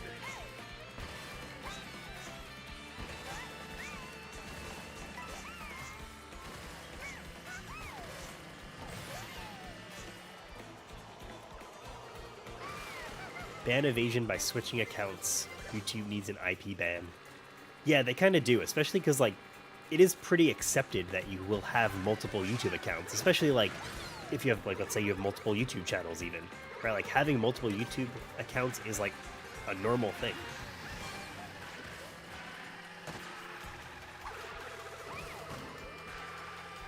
Yeah, the CPU is just so far ahead.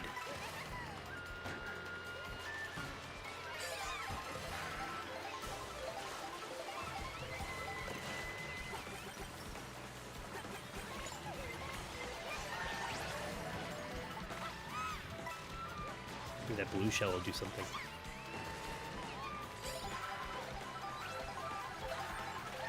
Also, like, this item, like, is the most useless thing. What is that thing again that, like, it changes your character temporarily or something? Like, and I've also, I forget, I think somebody last week was saying, like, you have to use that item and get one of those snack food things to unlock certain characters. Like, I don't really like that. Like, it's cool that there's, like, nuance to unlocking characters, but it has to be, like, a little bit more clear. Like, I'm never just gonna accidentally unlock a character like that.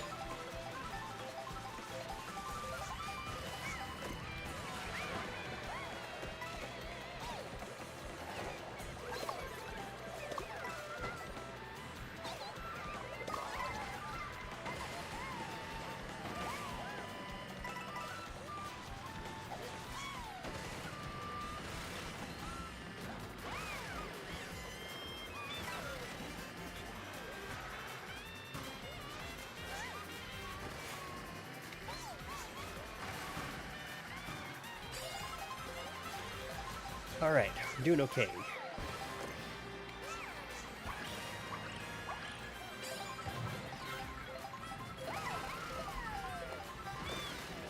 Gotta, like, sit up for this one. It's getting pretty intense.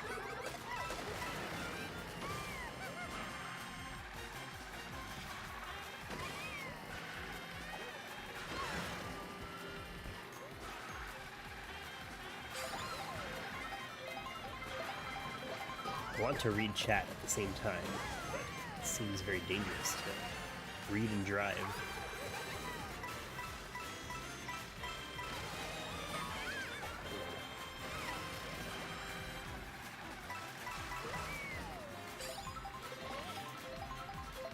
Last time you played Mario Kart game was DS era. I mean, that is a good game. The DS version was a ton of fun. I remember, like, a resurgence of DS while I was in high school, and watch out. There was, like, a resurgence of DS in high school, and me and my friends used to just, like, bring our DSs to lunch and just play Mario Kart during lunch. It was a ton of fun, actually.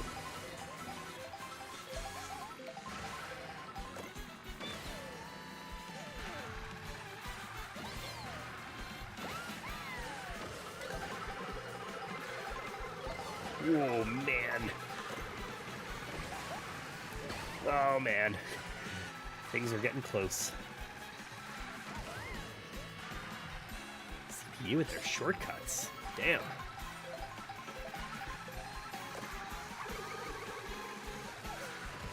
Get the fuck out of here, Peach.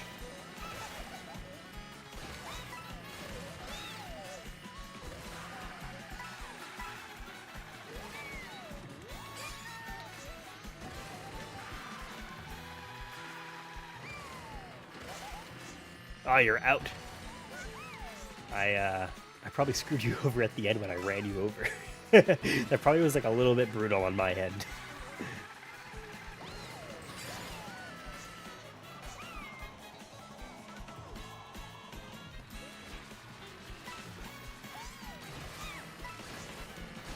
Man, second place. Look how far ahead the CPU is. That's crazy. When did I graduate high school? I graduated high school in 2010. Always love to play this game, and I feel joy even if I lose. That is exactly how I feel, because I don't often get that far in Knockout. But I find Knockout to be a lot of fun, so...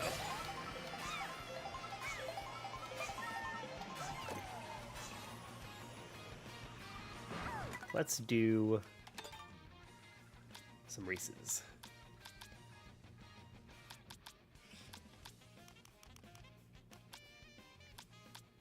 We'll do 1 minute between. We'll do 4 races. 2011 here. Oh, so we're right around the same age then.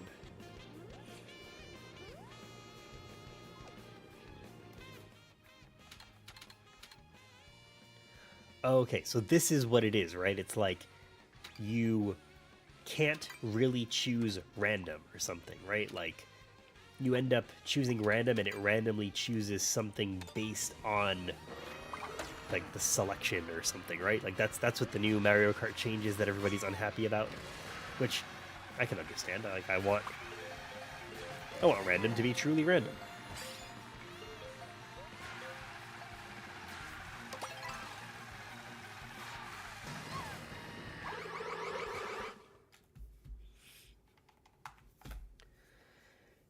Dino Jungle.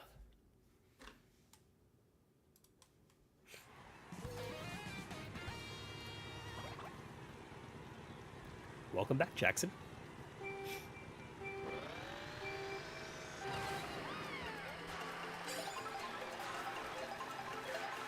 What time is it? 9:30 almost. I kind of want to order some food.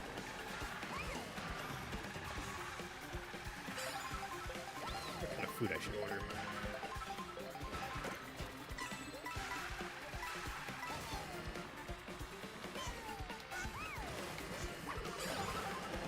Yikes.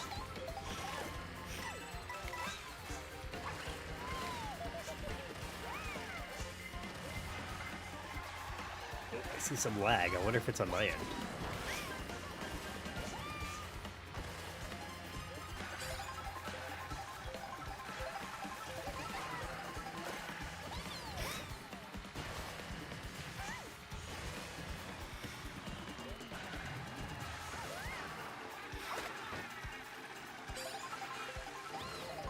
CPU is relentless. Oh god. Pressed the wrong button.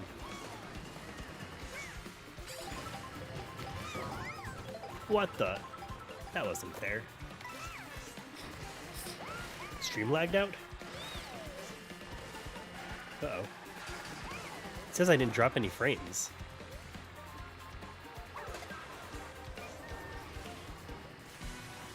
If anybody else is seeing that, let me know. Would very much like to fix that.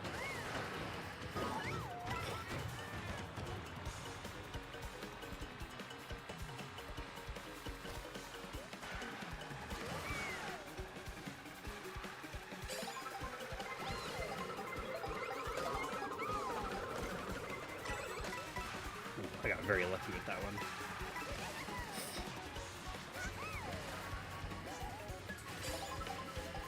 Oh man, a wall ride. I never do wall rides. I'm very bad at that. Drew is in. Hell yeah.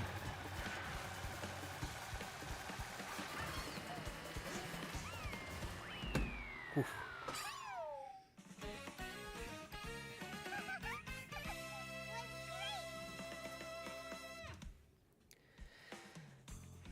Remember his DS Play, where you can play multiplayer games with other DS nearby without needing the cartridge. Yeah, that's exactly what we did. I had the Mario Kart cartridge, and we'd all bring our DSs to lunch, and we would just play Mario Kart DS for like the whole lunch, and nobody had to have the game except for me. And it was even better because I also had the flash cart, the R4. I had the R4 for the DS, so that was cool. If anybody's interested in joining, feel free.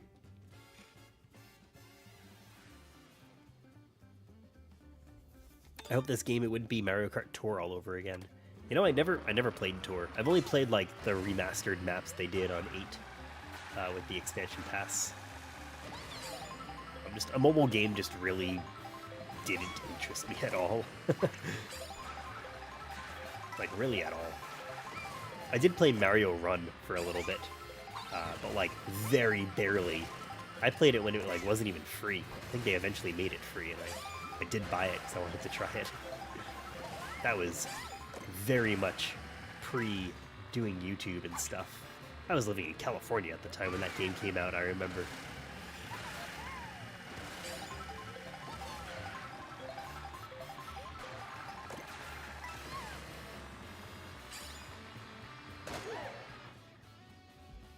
Was that the first 3D game on a handheld?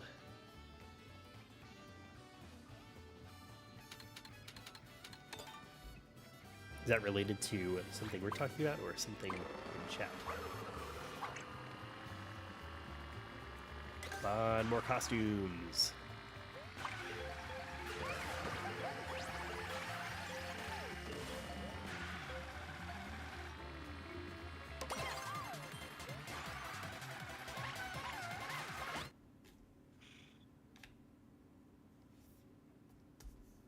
Koopa Troopa Beach.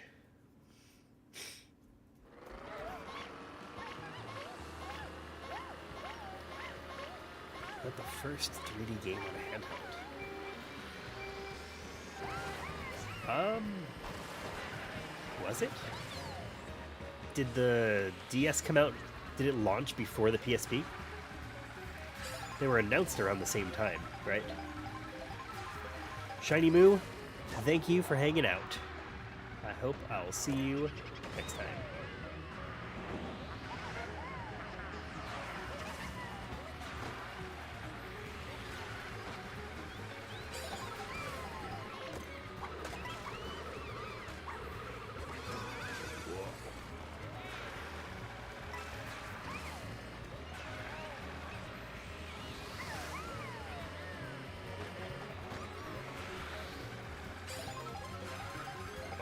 Drew, I saw you miss that item. You're gonna pay for it.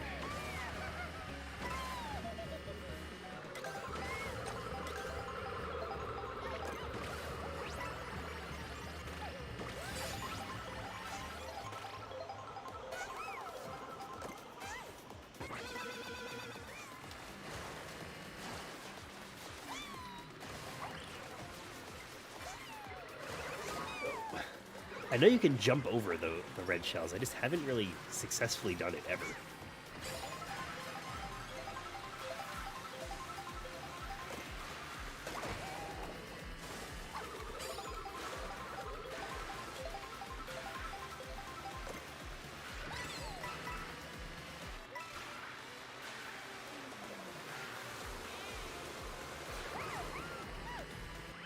No, that was funny.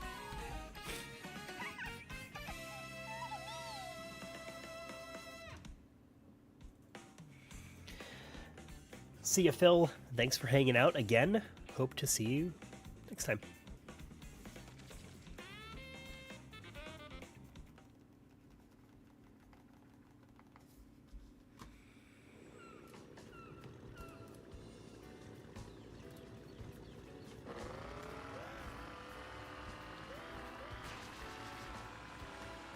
The reason fans hate random because of intermission. I don't have a problem with the intermission. I mean, a minute or 10 seconds feels like they probably could have also given us 30 seconds and that would have been nice, but not the end of the world.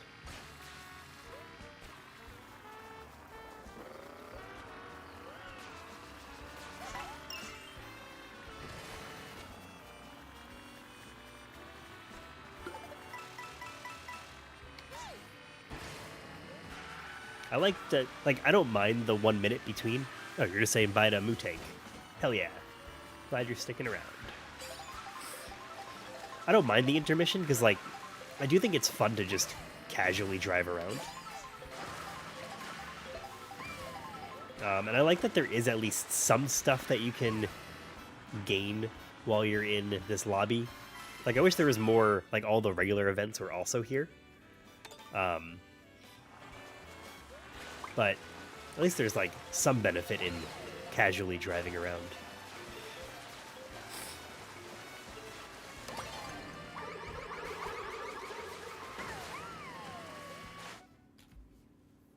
Would buy a Switch too, but they're so expensive. That is totally fair. It is a pricey system.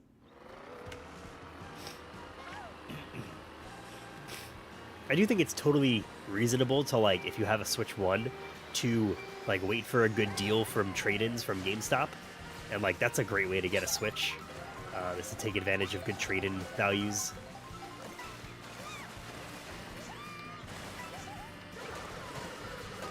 At Too Many Games this weekend, I saw a Switch 1, like an OG Switch 1. The Joy-Cons were like a little bit messed up, but like definitely workable, and it was $100. It's funny that just immediately, like, the value of the Switch 1 goes down. But I think GameStop is still giving a good price for it for trade-in.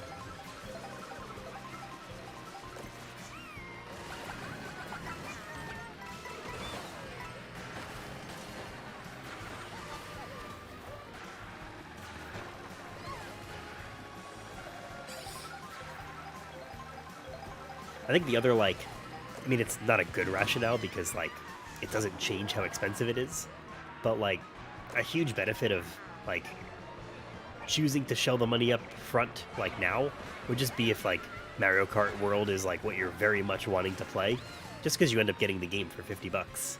Like, that does make it something to consider, but also, if you don't care about Mario Kart, like, the Switch 2 isn't going to go anywhere.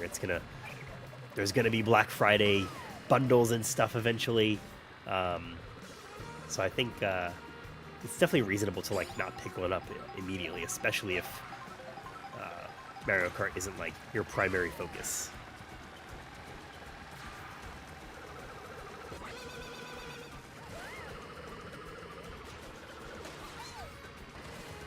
Yeah, the lag. I don't know what's going on. You've been PlayStation all your life?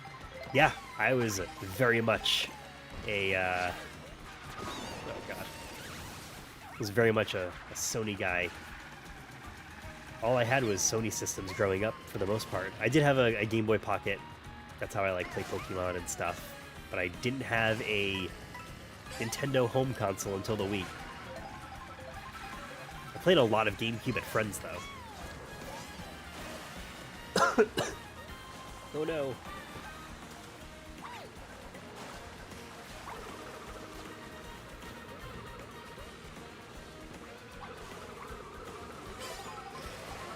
The lag, I don't know what's going on. Like, looking at my dropped frames and stuff, and everything seems fine. Oh man, hoodwinked. I don't even know if I got second.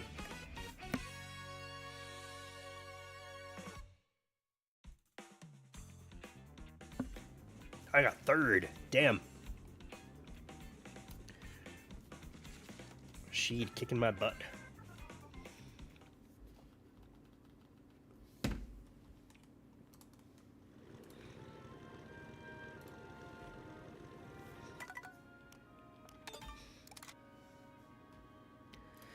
Keep the room code up there for a few seconds.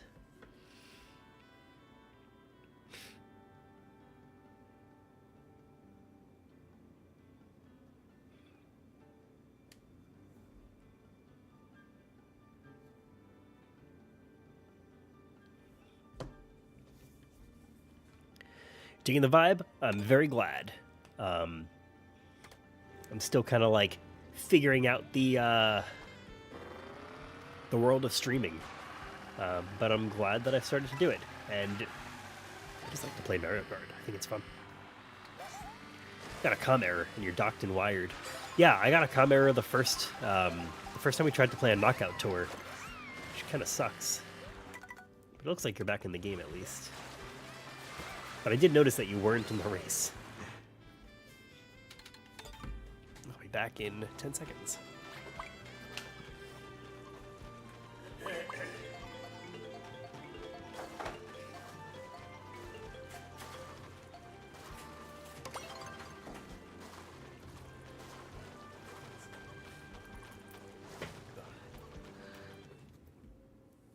Alright, I'm back just in time.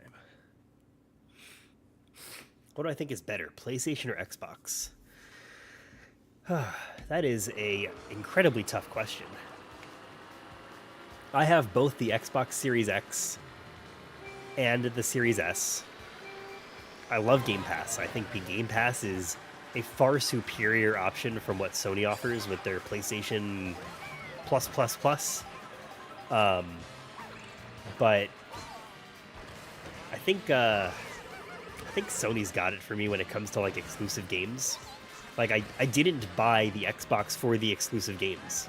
What's up, Frank? I really bought the Xbox for Game Pass. I just felt like it was a system to play anything that wasn't exclusive.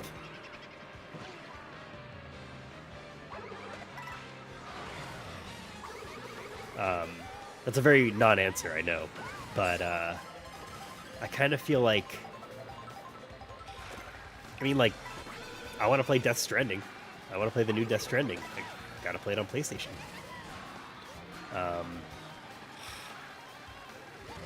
Is Silent Hill exclusive to PlayStation? The new one? Silent Hill 2 remake? Also, like, Like when Metal Gear Solid 3 comes out, the remaster, the remake. I mean, obviously it's going to be available on other consoles and stuff, but there's no way I'm going to play it on anything except for a PlayStation. There's like a small consideration I have of like, should I just get it for PC because then I could play it on Steam Deck and stuff. But like, Metal Gear Solid is a Sony game to me. It's a PlayStation system game. That's where Nintendo is killing them in the exclusives. Yeah, I mean, and that like goes back to like everything I kind of been saying about like, you don't have to like the company. You could still enjoy the games unrelated to the company itself.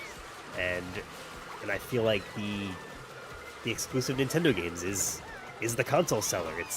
It's the reason I'm going to keep buying consoles. I think the next generation of consoles for me, I'm not going to buy them all. I have them all now, but I know for a fact that I won't be buying them all.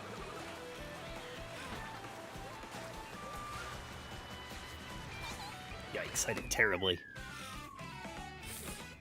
Did I play the first Death Stranding? I didn't. I started to. I played like... I got like up to the first boss fight, and I just stopped. It's not like I had a problem with it or anything. Like, I didn't think it was a super difficult game. I really, like, loved the walking around aspect of things. I just need to go back to that game, because I know that I'm really going to like it. Good game, guys. That was fun.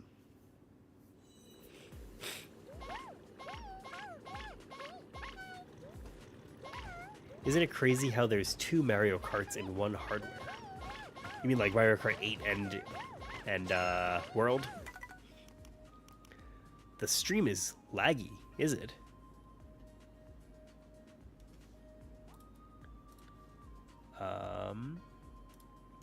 Let's see what we can do about that.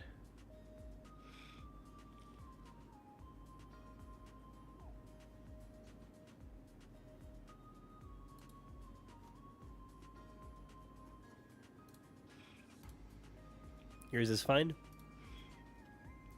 Jackson, try refreshing. See if that helps. Stream is fine? Cool. Thanks for confirming, guys. I appreciate it.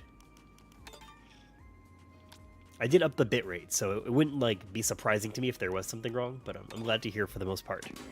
It's fine for nearly everyone. Jackson, I'm sorry you're having lag issues.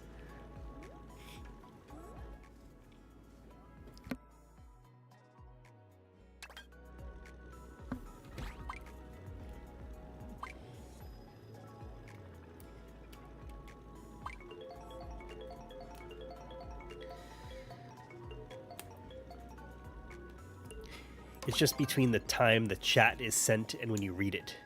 You're good. Yeah, I think like the latency is probably not great. I don't know if there... I mean, I actually think that YouTube has a setting for like extremely low latency. I just don't particularly feel like it's worth the bandwidth.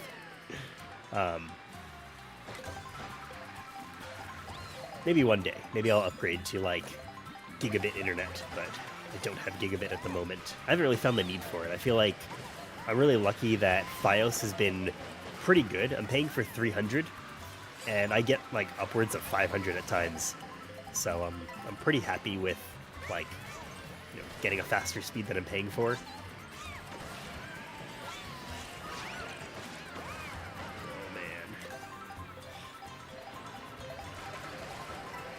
It's your phone, you think? It's possible. I know, like, the app, the YouTube app will, like, try to be smart about what it serves you. Check the stream quality. If the app is, like, maybe automatically downgrading the resolution.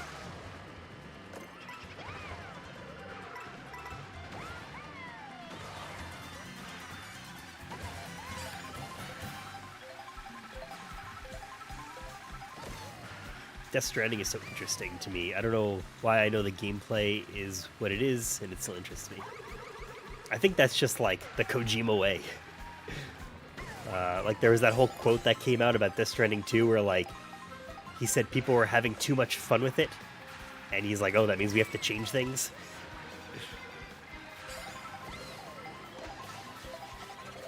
Oh no, there we go. Okay, wow, I just got so lucky.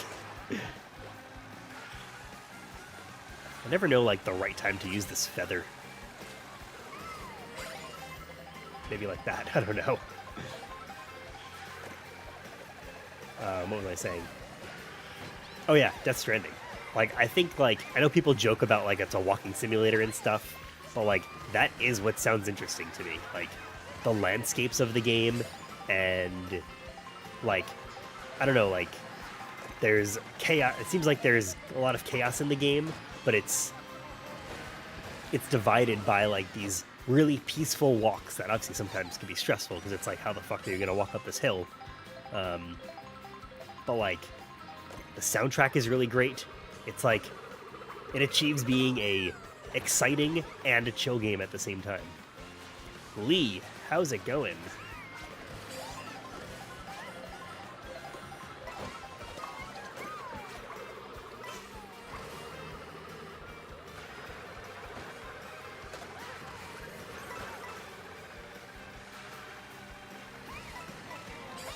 Oh, they got greedy.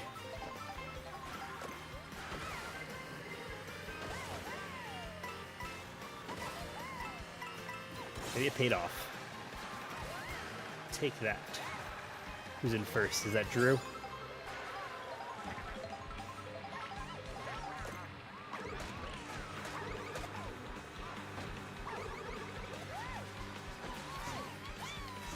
Oh man.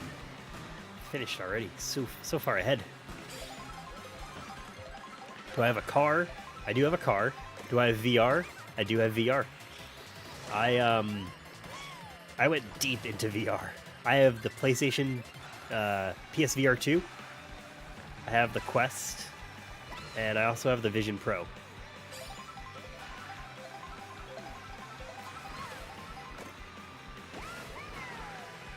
I really like VR. I mean, by far my favorite VR game is No Man's Sky. Like, I just think that is such a fantastic experience. I love it. There's a period of time when I was playing a lot of VR that I was like trying to think about how I could possibly stream playing VR, but I didn't fully invest the time into figuring it out, but I thought that could be fun.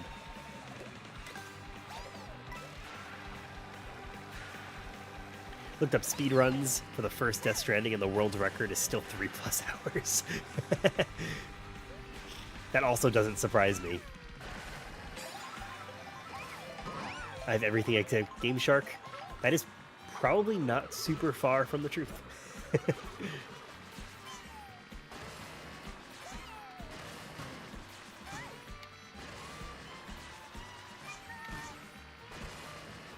don't think I would like the Virtual Boy. That VR is bad. There you go, Phil. I don't own a Virtual Boy. I did see one at the Too Many Games convention this weekend, though, but I didn't even ask about the price, because I just know it's going to be expensive.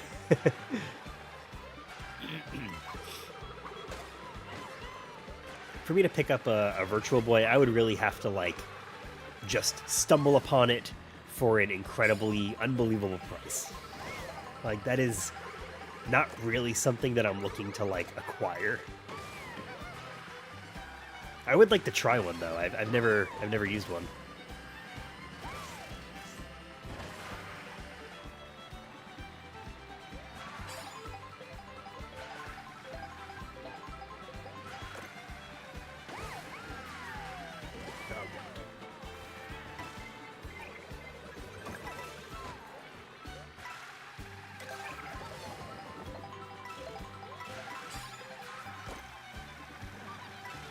Weaving through cars.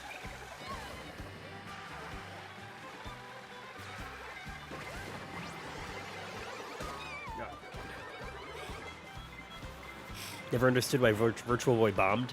I think a lot of people would get headaches from it.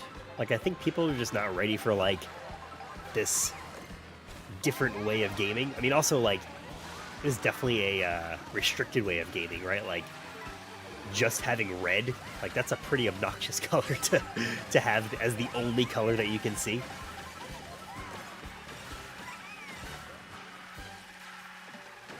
And I think, like, in general, Nintendo was, like, ahead of its time in the concept of, like, VR, but they were not ahead as far as, like, the technology.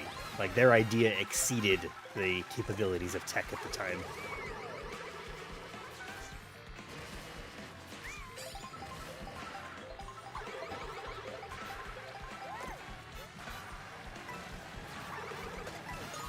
Oh, God.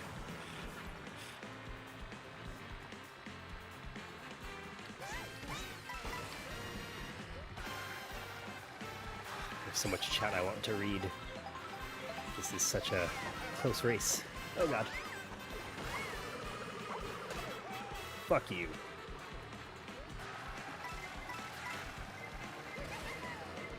Do I have Cyberpunk for the Switch? I do. I haven't actually played it, though. I literally only bought it to see if there was going to be, like, performance metrics and stuff that I could run on it, like benchmarks. And I haven't done anything since.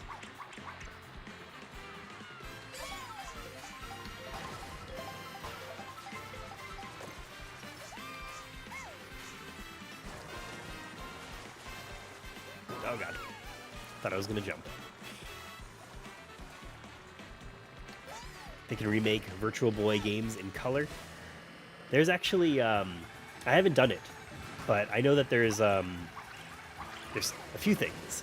One, there is a 3DS emulator for Virtual Boy, and you can play Virtual Boy games without, like, you know, wearing the actual Virtual Boy, which I think is pretty awesome. And the other thing is there's a Virtual Boy emulator for the Quest, and I've been wanting to try that. I think that'd be really fun. Can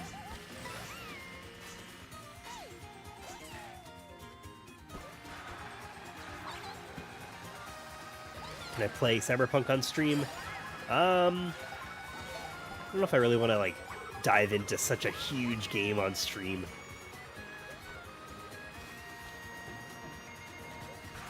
Please reply. I'll have to, after this very close race, which I think I've lost. Oh, really lost. Alright, let's scroll up a bit. What do we got? A lot of appreciation for the crazy people who would do truly tenacious speedruns like that, because I would never. I just can't do speedrunning at all. I think the most fun I have with, like, the speedrunning is, what is it called? Like, the Nintendo Championship game for Switch. That game is just so much fun. I play that game all the time. Counting with the Odin 2 Mini, could the consoles run PS2, PS3, and Wii very, very great from the performance and FPS? Not PS3. PS2 and Wii, it will run very well. But PS3, I don't think that there's, like, an official release of the PS3 Android emulator. I think they talked about it recently, and somebody is porting it, but I don't think it, like, is functional, really. Let's see.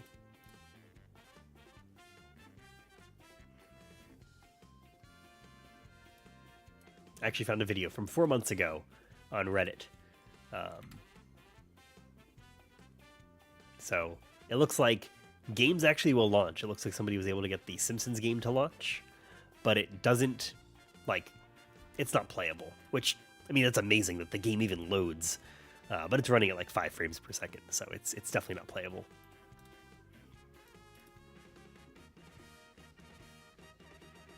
Where else did I leave off? Haven't played Cyberpunk, period. I started Cyberpunk, actually, when the game first came out. I played it on PS4. No, I lied. I played it on PS5. And it was so early in the game that, like, you know, it was very buggy. So, we'll do versus.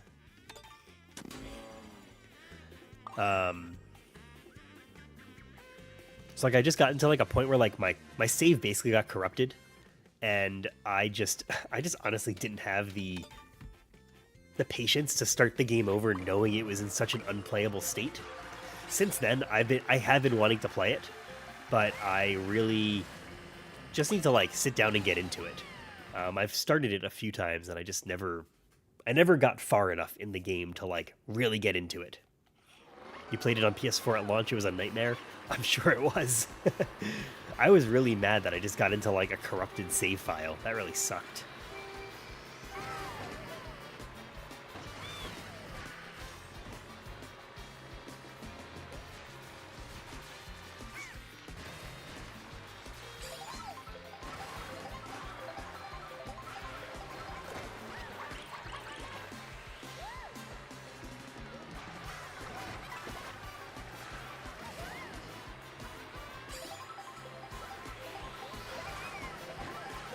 Would you think the Virtual Boy games would be better without the VR if they made it like on a Game Boy or something? No, I think I mean, I've really only barely seen Virtual Boy games, but I do have a memory of on WarioWare Inc. for the Game Boy Advance, one of the mini games I think was, you know, a port or a remake or whatever it was, like just a small slice of a Virtual Boy game. I think it's like you throw the shell or something like that at Wario or Mario, I don't remember. Oh God. And I just can't imagine. I just can't imagine that like those games are fun outside of the context of them being made with VR in mind, and like the Virtual Boy in mind. But I could be wrong. Like maybe there are like true full games for the system, but from what I've seen, they all kind of seem like they're very proof of concept-y.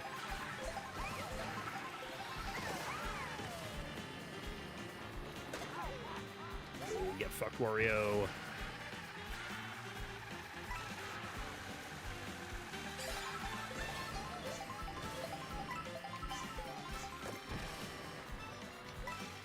Tennis and Telero Boxer were amazing.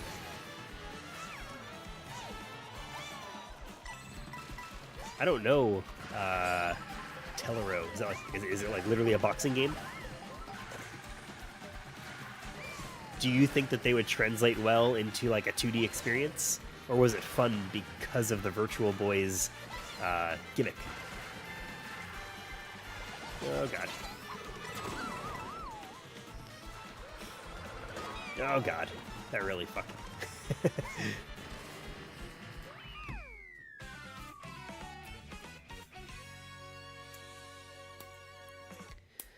Still need to emulate my Windows 95 CD games.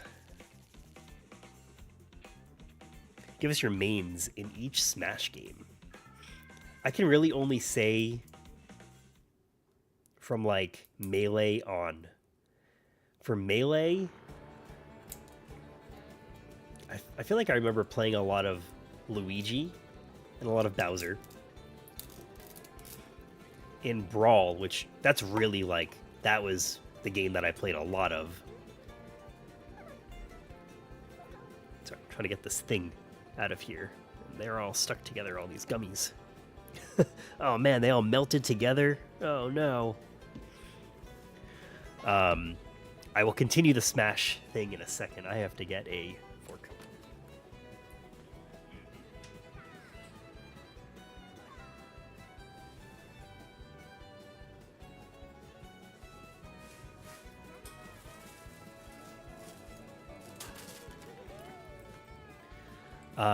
Brawl was really my game that I played a lot of. And that was Snake, for sure, Captain Falcon, and Bowser. And then I didn't play the Wii U one. I didn't play the 3DS one. And for Ultimate, I really haven't played a lot of it because I feel like I bought it under the impression that like I would play it a lot, and I just didn't because a lot of my friends don't play Smash. Oh my God. This is so problematic. Oh no. But on Ultimate, I kind of just continued my Brawl character selection of like Snake and Bowser and Luigi. On Brawl, I had like a phase where I played a lot of Wario.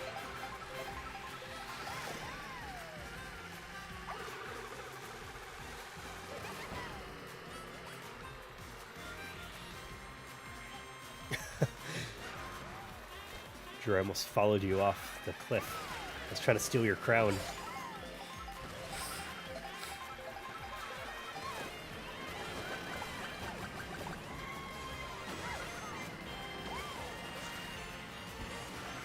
It's a robot boxing game. You need the 3D depth. Like, arms are coming at you. Is that like the proof of concept of arms for the Switch?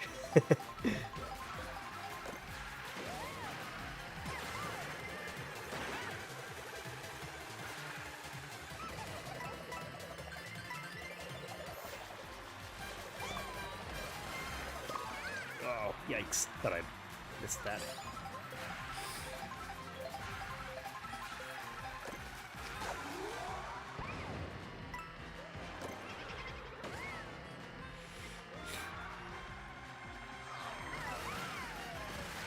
'64 was Kirby.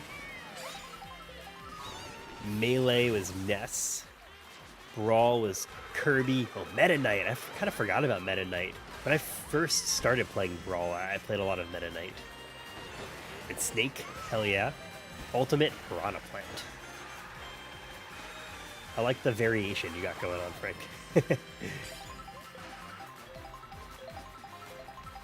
But almost entirely staying true to Nintendo properties, except for Snake.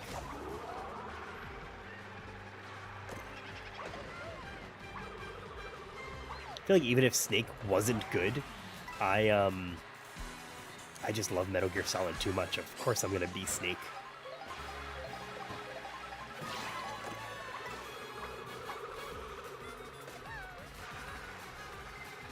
I do also like Captain Falcon. I don't know if I mentioned that one.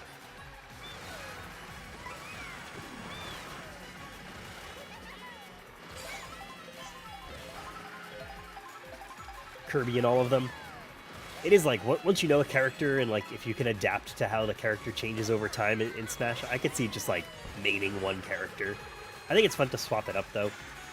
Like, I know people play a lot of like very competitive Smash, but Smash for me is definitely like a fun party game. Also, probably because I'm not super good at it.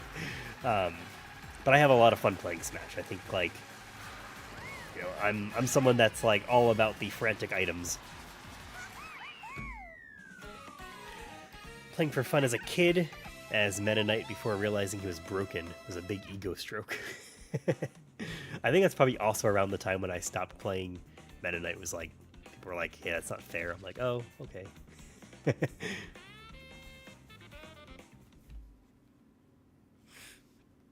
Never played ARMS, but maybe.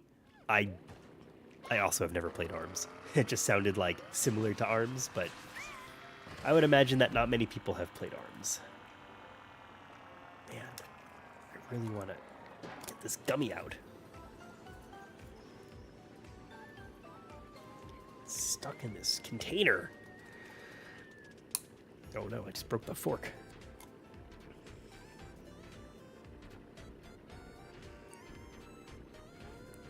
Jeffrey Wright, thank you for subscribing. Oh my god, this is terrible. I'll show you guys what I'm doing. Cover up the bottle. In here are melted gummies, and I just want one. I'm having a hard time getting them out because they're all stuck together.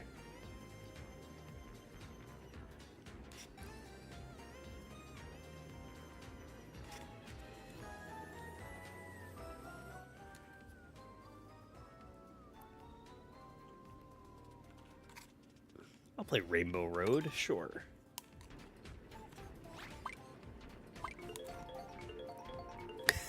I'm very determined to get this gummy out.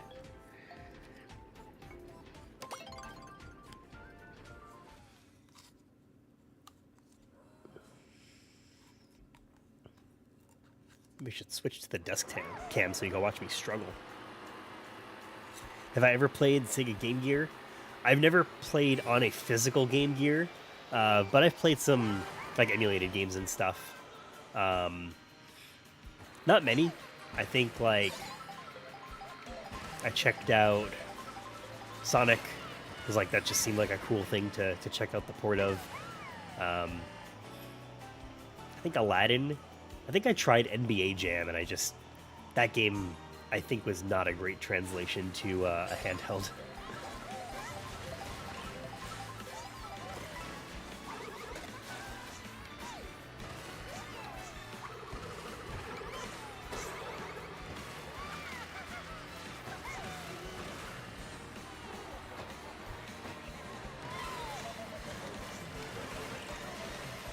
I remember, it wasn't Game Gear, but I remember this kid that I went to sleepaway camp with. He had a Neo Geo Pocket Color, and that was like such a crazy thing to see at the time. I think at the time I only had a Game Boy Pocket, so I was just like, black and white screen, and here he is with like a backlit, huge handheld console that felt like it could play anything.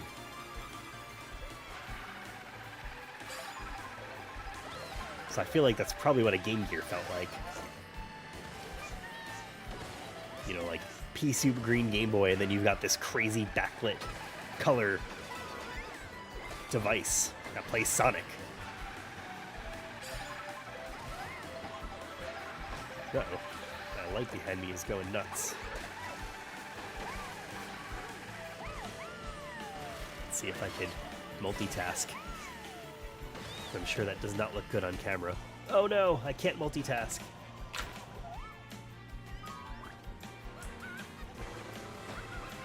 I'll rely on rubber banding, I guess. So I'm around in the 90s. I was certainly around in the 90s. I am a 90s kid. All that shit. Backstreet Boys, NSYNC. What else is 90s?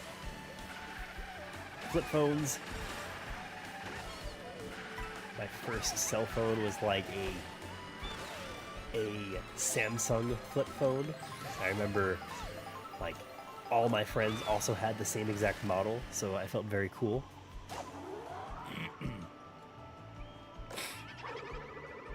Sega was always ahead of their time. Whoa, how was I not affected by that lightning bolt? Nomad was incredible. Y2K, yeah, that's the big one, right? I never played the Nomad. I think like growing up, there was like one kid in my neighborhood that had a Genesis. And I remember playing it like once because I thought it was crazy that there was like a Batman game. I was really like, oh my god, I want a Batman game. Because I don't think PlayStation 1 really had like a Batman game. I think there eventually were Batman games, but like, I fucking loved Batman as a kid. The animated series, that was my shit. I used to watch that just every day. I was obsessed. I have time to put my headphones on. Oh god.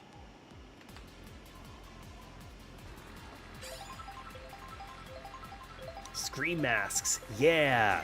I remember that in elementary school. Everyone would wear a scream mask on Halloween.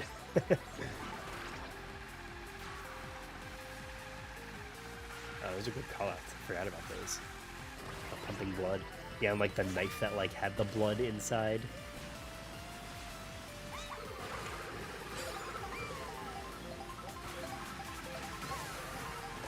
Oh god. If you fall off the track, it is extremely unforgiving in this game.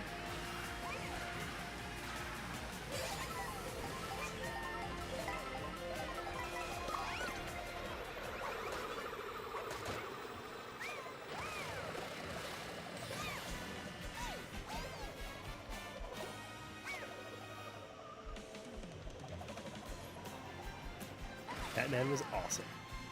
Blew my mind when I heard it was done by Japanese animators. I didn't know that. But I think like the Batman animated series is like my favorite aesthetic of like an animated show ever. Super iconic, really great looking. I love Batman Beyond also. I really liked that show as a kid also.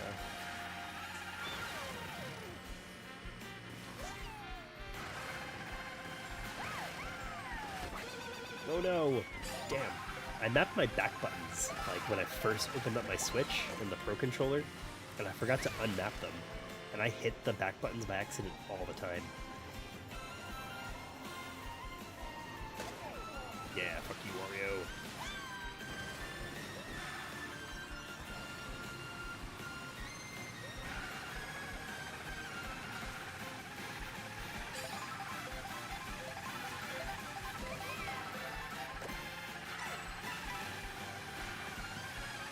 There's a lot going on this Rainbow Road, but I don't think it's a particularly great Rainbow Road.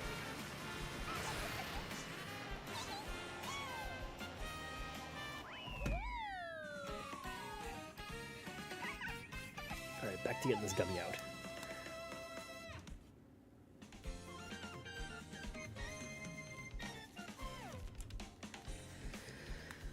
Oh, man. I broke the plastic fork I'm using, too.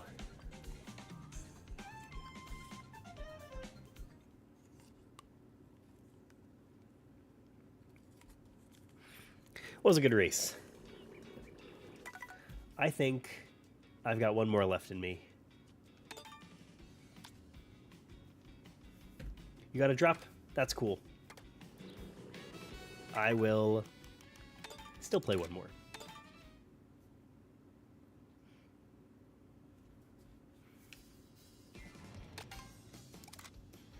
Let's do Knockout Tour. I gotta get back into like unlocking more character skins, costumes, whatever they're called. You will do one more? Okay, okay. I'm gonna back out. I'll wait for you to join. Online. Create room. Okay. Join in. The second you join, I'll start the game.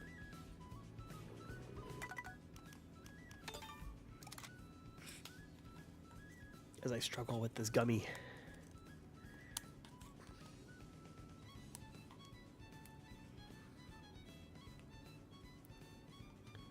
Man. I can't believe that this is such a poorly designed tube. Alright, you're in. Knockout Tour, let's do it.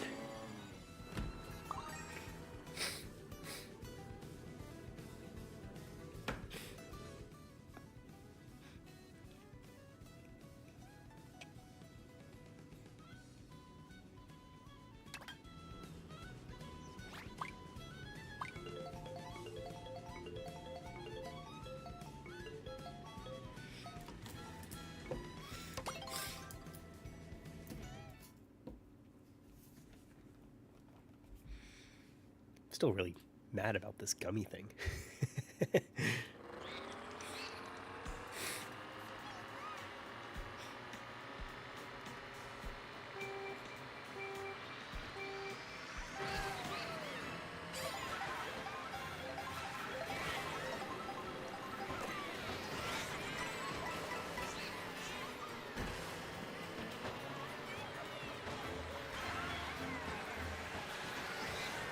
I do like love the mayhem in this game. I think like having 24 racers is such a fun thing that they did.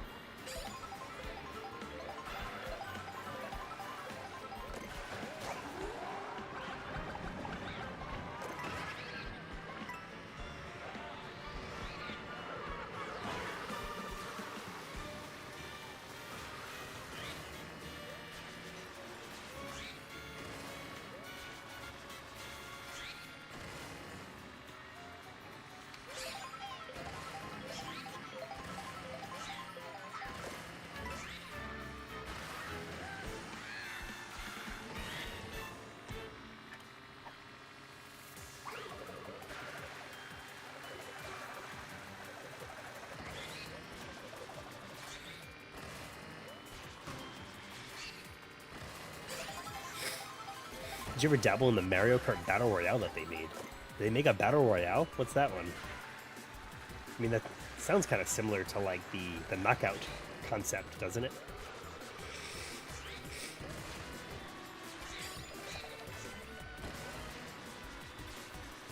That sounds like a lot of fun. I think I'm just like a kart racer fan, because growing up, I really liked Crash Team Racing. Oh. I didn't really play Mario Kart until Double Dash, and I loved Double Dash.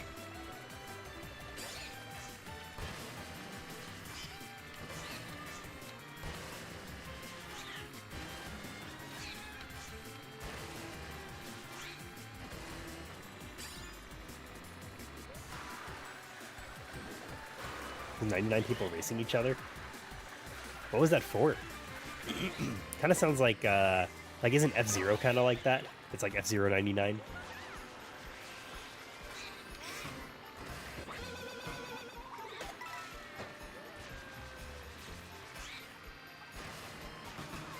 People said CTR was Diet Diddy Kong Racing. So that's funny. That's the reason I bought Diddy Kong Racing, is because so many people compare it to Crash CTR Team Racing. Or, I guess people say, like, Crash Team Racing copied Diddy Kong Racing. But either way, I've been, like, curious to just experience that. Double Dash is the GOAT. I used to think that, but because I do so much emulation testing, I've been, like, I always test out Double Dash, because it's one of the games I'm most familiar with on GameCube, so I can very easily tell if it's running right. You know, not just by the frame counter, but, like, does the game feel right? And I think the mechanics of that game did not age well at all. I think the Double Dash concept is awesome. Like, I want them to bring back the ability to, like, have two drivers, to be able to switch drivers, to be able to switch items when you get two items. But the actual gameplay, I feel like, didn't age great. Like, Mario Kart 8 pretty much perfected Mario Kart, and then, you know, I guess World furthered that perfection.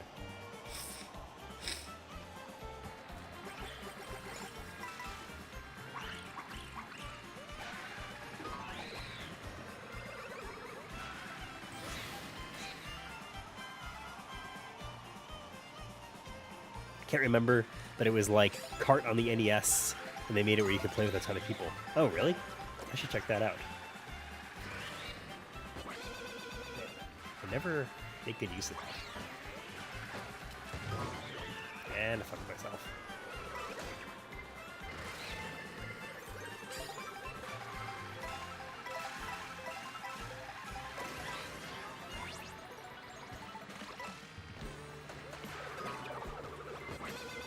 There we go.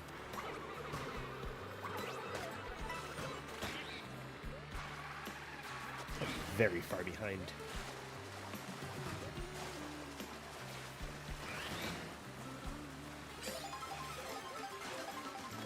All right, I'm pretty close to being eliminated.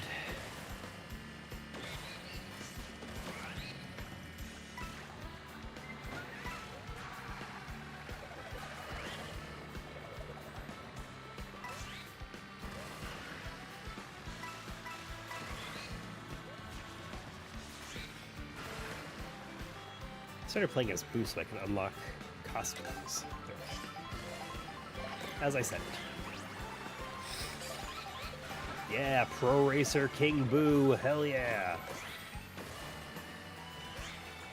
That's my motivation to do better than 8th.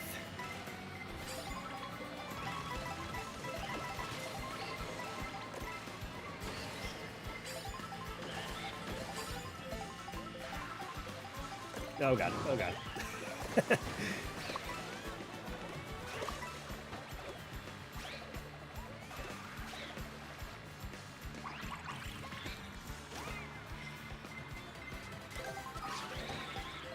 Man, I'm just getting fucked.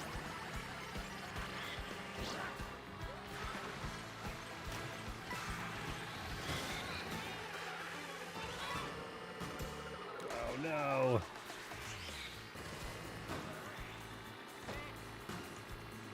Wow, I just made it. Oh, Waluigi, coming after you.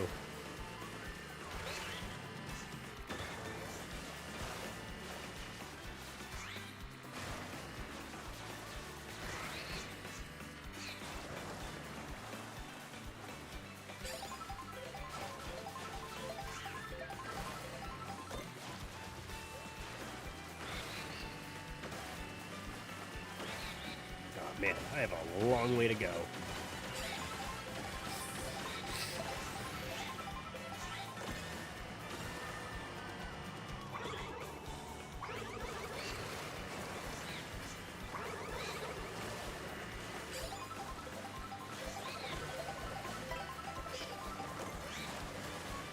I think one thing I do like about this game, I was talking with somebody else about, I like that you kind of are encouraged to use your items rather than just hold on to them, because it does feel like they're just going to go away pretty quick.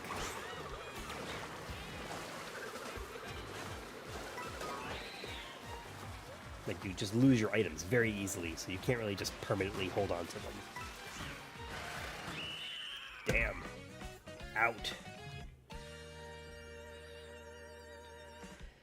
Did neither of us make it?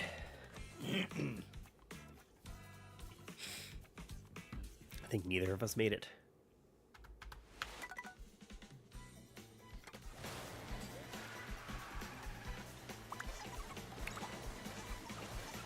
Can't like see who's playing. Like, this is the other part of the game that I don't like. Like, how come I can't choose who I'm spectating? Like, that sucks. And it looked like we're both out. So, eliminated. All right, that's my verification. I don't need to watch the CPU. All right, I think that does it. That was really fun. Thanks everyone for hanging out. I'm glad that we got to go through just all the crap that I bought during too many games. It's always fun to just chat, and I think playing Mario Kart World and chatting is like a very easy thing to do. So I hope you guys had as much fun as I did. What am I doing next? I'm working on a video now. Hopefully we'll get that out this week or early next week. It's about the Retroid Pocket Classic, this is the Sega Saturn edition, but I also have a Pokemon edition that we'll be looking at that I think you guys will appreciate and enjoy. I think for streaming, I don't know. Maybe there is a weekend stream in the future for us, but I have not decided. Kind of depends on what's going on for like 4th of July and being American and stuff. So yeah, I think that's where we'll leave it. I really appreciate everyone hanging out, and I'll be posting videos. Get your notifications turned on, and I'll be streaming again pretty soon. Thanks for hanging out. See ya.